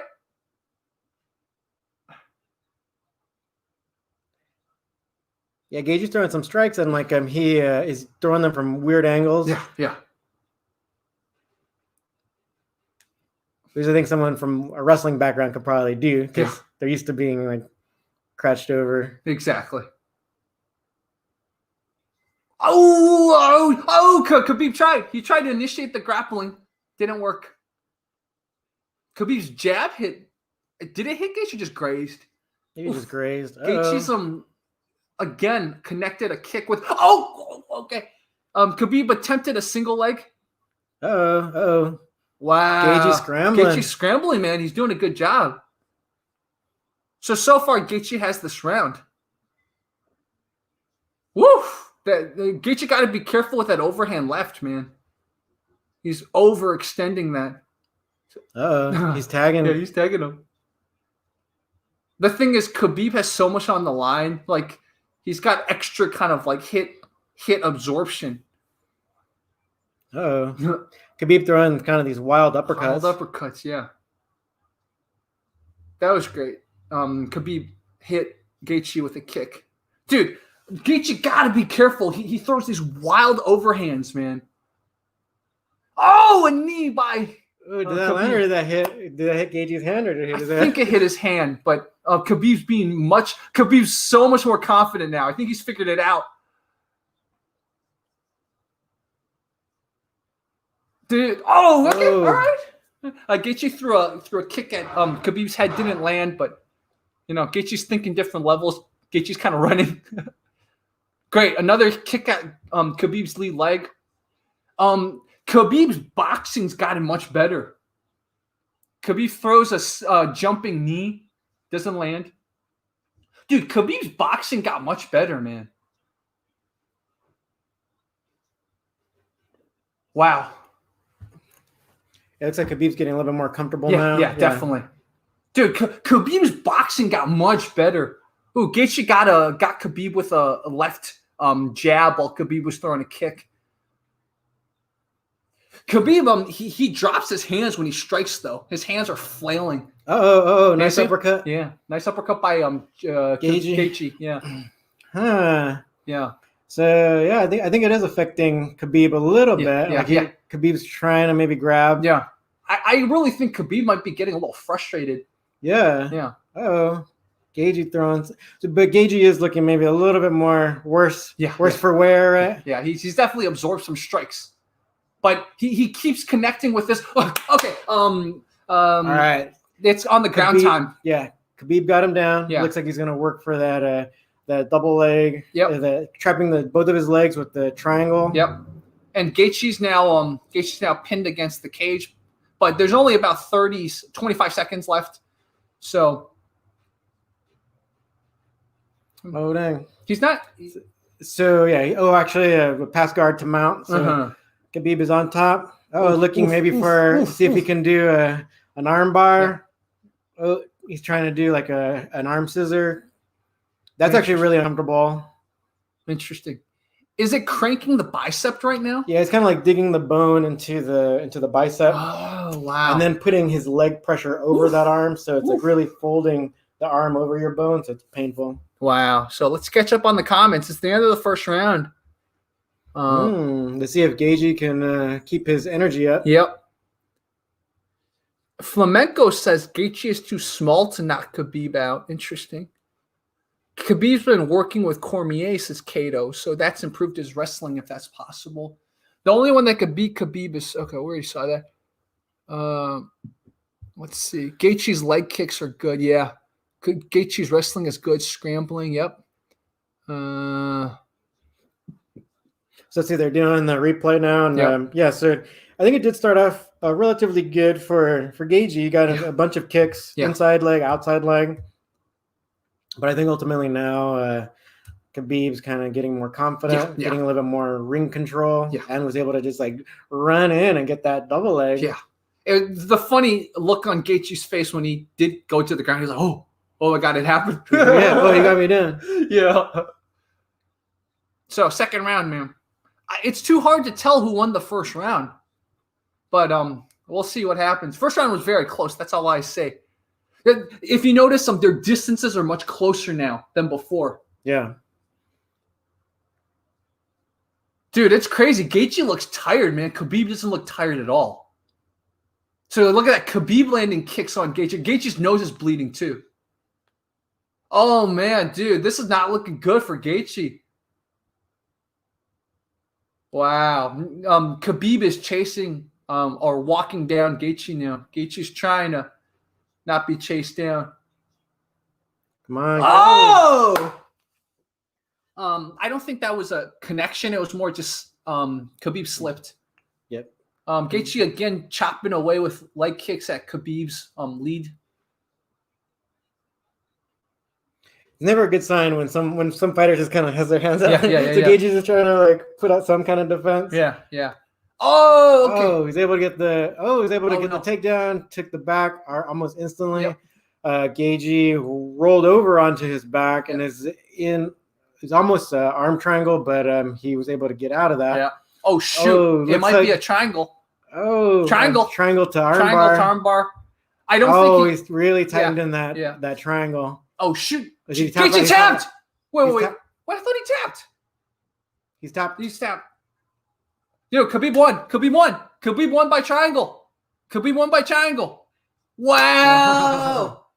Khabib won by triangle. Yeah, so he tapped, but I guess the ref didn't see. But it looks like the ref was seeing but didn't believe, right? Wow. Something. Wow. Yeah, literally Gaethje's out, man. The ref kind of let Gaethje get choked out. Wow. Even Khabib kind of looked at the ref like, "Are you going to stop this?" Yeah. Wow. He was obviously tapping. Wow. Khabib's crying, man. I'm about to cry too. Like he's crying for his dad. Wow. Wow, this was a win, man, for his dad. Wow, Khabib's just crying on the ground right now. Wow. Oh, Gaethje giving Khabib a hug, kind of just saying, "Good job, man." Wow. Nice. Dude, it was so quick how once Khabib got Gaethje down and he mounted immediately, he transitioned to that triangle. Wow. Oh, Khabib crying. Wow.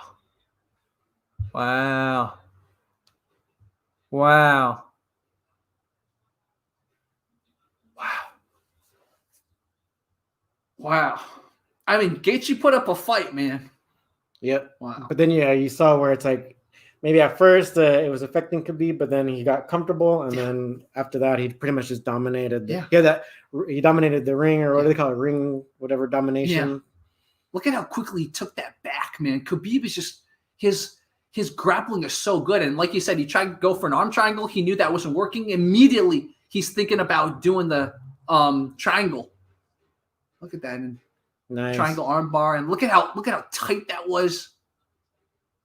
And Gaethje, last thing he tried to do is to try to slam out of it. But you see, like the ref is watching. Yeah. And then like he's on the side where Gaethje's tapping. Uh-huh. Or so he's gonna tap his head, right? Yeah. He's gonna tap the side of his head. Like how many taps? Oh yeah, like 5, Gaethje 6, tapped 7, a lot, man. There were like 8 taps, and then yeah, and he doesn't. And he's kind of like, is he tapping? And then Gaethje taps again, and then Gaethje's out, and then the ref's like, okay, look at that, Gaethje's completely out. Wow. Yeah, that ref, like you said, almost like didn't believe that Gaethje tapped. Yeah, he's like tapping on one side of the head, tapping the back of the head, tapping the chest. And he even felt Gaethje's hand. It's like that signal you give to the ref to tell you you're okay, and the ref's like, oh, he's not okay. Wow. It's a little bit of a late stoppage, I guess. Yeah.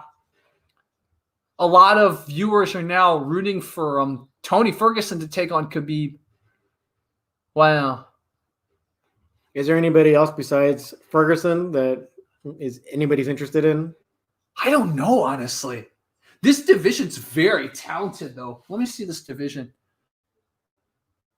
Let's see. Man. Wow. You know, that's the thing about the UFC, right? As much as there was so much delay and so much kind of like just lulls, this made it. This made it so good. I'm gonna look at the lightweight division and see who else. Wow. Nice. Khabib's thinking a lot. Yeah. Let's see. So I guess Gaethje doesn't scramble. Yeah, exactly. He kind of scrambles to his back, right? Trying to figure out who else could take him on. Let's see, UFC lightweight rankings.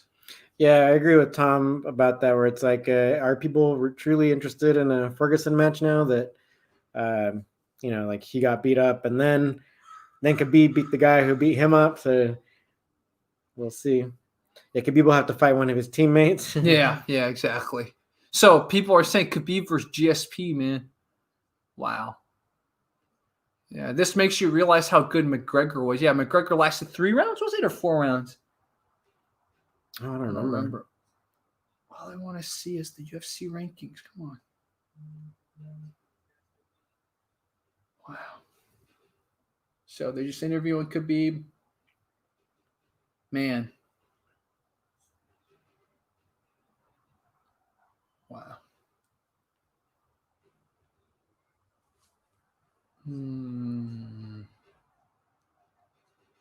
Yeah, guys, I guess most of you said Khabib had this. You guys were right. Wow. Let's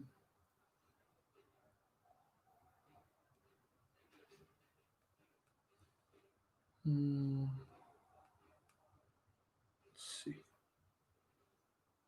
No, someone put Ryan Hall. Hey, why not? Yeah. That's the thing where they're not giving him very many fights, right? Yeah. Yeah. I mean, maybe Conor could try again. But I feel like if Conor fights again, he should fight Ferguson.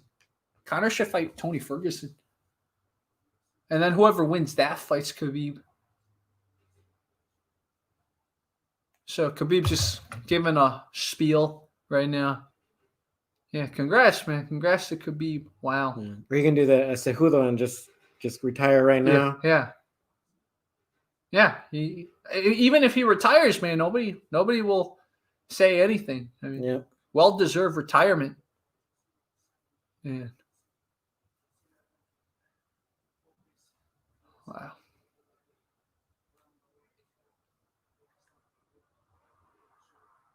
Wow. Whew. So for those of you who didn't get to see the fight, it was round 2 submission victory for Khabib. He got Justin Gaethje in a triangle, very tight triangle that the ref didn't stop in time. So Gaethje went out for a little bit. Yeah. Yeah. After what, like 6 or 7 taps. Yeah. But yeah, Gaethje, they're talking about him scrambling, but yeah, he didn't quite do much of a scramble. He just rolled over onto his back, face up. Yep. So it was rigged, guys. It was rigged. Yeah. Looks like, he put the gloves down. Khabib put the gloves down, so probably Khabib's retired. Or one day for GSP, maybe he'll come out of retirement, right? Oh yeah, Khabib announced his retirement. Yeah. I think it was a good time. Yeah. Wow.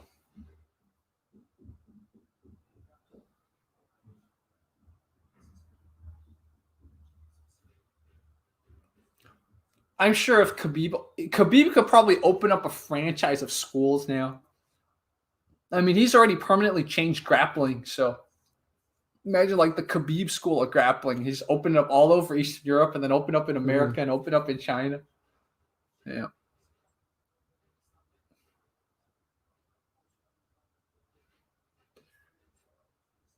Hey, something out there's making a noise. Khabib's still talking, man. They're still interviewing Khabib. And so, Gaethje won. Yeah. Gaethje just like dominated. Yeah. Yeah.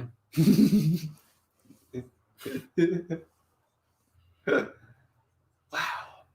He was upset of the century. Yeah, exactly.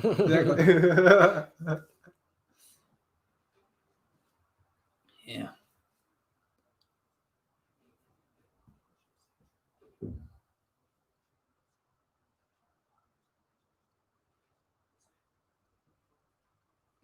John Bones says, I grant you the championship until I take that crown. So they're getting a little picture for everyone. I think the trainer or something. Oh, they're interviewing Justin Gaethje too. That's pretty good. I mean, I think there's no doubt right now that Gaethje's still, the person that gave Khabib, a very, very tough fight, man. Yep. Started off pretty good and then kind of gassed out a little bit. Yeah. Or lost the energy. Yeah, he lost the energy. Yeah. Wow. Man, you guys look sweaty. No, it's the lighting. It's the lighting. We don't have lighting coming from the front, right? The key to lighting someone is always have lighting coming from the front, or else if it comes from the sides. Like, if there's no light from that side and it was only from that side, we'd look evil, right? But because there's light from that side, but none in the front, we look kind of sweaty. Yeah. Michael Chandler. We got excited for the fight, so yeah, a little sweaty. Oh, Turindi says we can commentate professionally. Thank you. Appreciate that. Oh, thank you. Well, maybe we'll do it again for the next fight. Exactly. I mean, Anderson Silva's fighting next time. So. Oh, nice. Yeah, I think it's his last fight. So, man. Disappointment, says Cini. I think a lot of us probably wanted it to go a few more rounds. So I get why you would potentially see this as a disappointment. But, man, come on. Khabib showed how much of a real monster he was, man. Yeah, it would have been cool to actually see Gaethje like fight back more and then also employ some of the stuff that he was saying. He's like, oh, I'm going to scramble and whatever. So it's like, oh, we didn't quite see any of that. He kind of rolled over onto his back. Yep. So, I mean, yeah, I'm sure all the jiu-jitsu fans are thinking like, oh, that's what you're supposed to do, but I would like to see him try to scramble. Yeah. And Khabib hooked the closer leg of Gaethje when Gaethje was trying to slam. So there was no way Gaethje could have slammed his way out of that triangle. Yeah. So, Stini, I will definitely react to some professional Taekwondo. The Taiwanese League WOTD actually has like pretty high level Taekwondo matches. So I'll look at that. And Khabib versus Jerry. Yeah, that'll last 10 seconds. Unless I get a taser or something. But wow, congrats to Khabib, man. Really happy for him. And his edge was that this was a fight that was like super meaningful for him in every way. So, wow. Yeah.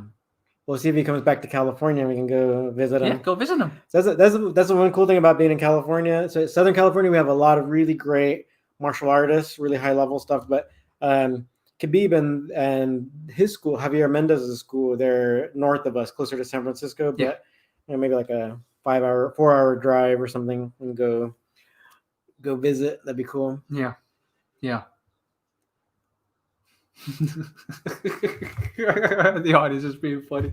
But, guys, one more time, big shout out to Raul Ramirez for joining us. This is his first live commentary ever, but he's been on the channel before on Fight Commentary Chats, and we're definitely gonna bring him back. A viewer asked how to get out of kind of someone having top position on you, so potentially Raul and I can do from a catch wrestler perspective how you would get out of someone mounting on you or something like that. Sure. That could be a video we do in the future. So I did see that comment, and whoever asked that, we will. Yeah, no problem. It's kind of cool. Like if we can ultimately get, that's the thing. So it's like, say if I did it with you, some people will say like, well, that's not Khabib, but like if Khabib comes back to California, it'd be awesome. Like if we can just go up there, because say like even at our gym, Fight Science, we have people passing through, and if they're legit, then everyone. Like I'm sure they might allow us to train. So it'd be awesome if we can actually get a video of me trying to get getting out of the mount, right? Of Khabib's mount, or even Cormier's mount, or Velasquez's mount, or GSP's. Yeah, and what Luke Rockholds is up there too, right? So, see if we can't do that as well. But at first maybe we'll start off with both of us showing, and then for all the haters, we'll be like, then Khabib, then maybe we'll see if we can't set up an appointment to do it with Khabib. Yeah. And Kato, thanks for subscribing to Raul. So thank you. Yeah, exactly. Mr. Khabib. Yeah. I don't think it was that bad a beatdown as what Tom is saying, but yeah. We could say it was one-sided, definitely, especially in the second round. Yeah, you can see the energy change, right? Like Khabib, it's called Gaethje had a lot of momentum behind, like a lot of good energy, but then like it pretty much just like shifted really quickly, even within the first round. It probably even maybe after the first half of the first round, all of a sudden you can see the confidence of Khabib, and he was pretty much then just hunting down Gaethje. Yeah, and part of it I think was even in the first round, Gaethje connected a few times to Khabib, and it didn't seem like it was doing any damage. That messes you up psychologically. It's like, why am I hitting him? He's not changing him. Yeah. Oh, wow. So, guys, thank you so much for watching, Jerry and Raul. And this is Fight Commentary Breakdowns. I think this is a good place to end the broadcast, man. So, thanks for joining us and watching our live reaction commentary to UFC 254. We bought the pay-per-view, so guys, always encourage you guys, if you're going to watch this, please buy the pay-per-view, okay? So thank you guys so much for watching. This was Fight Commentary Breakdowns, out.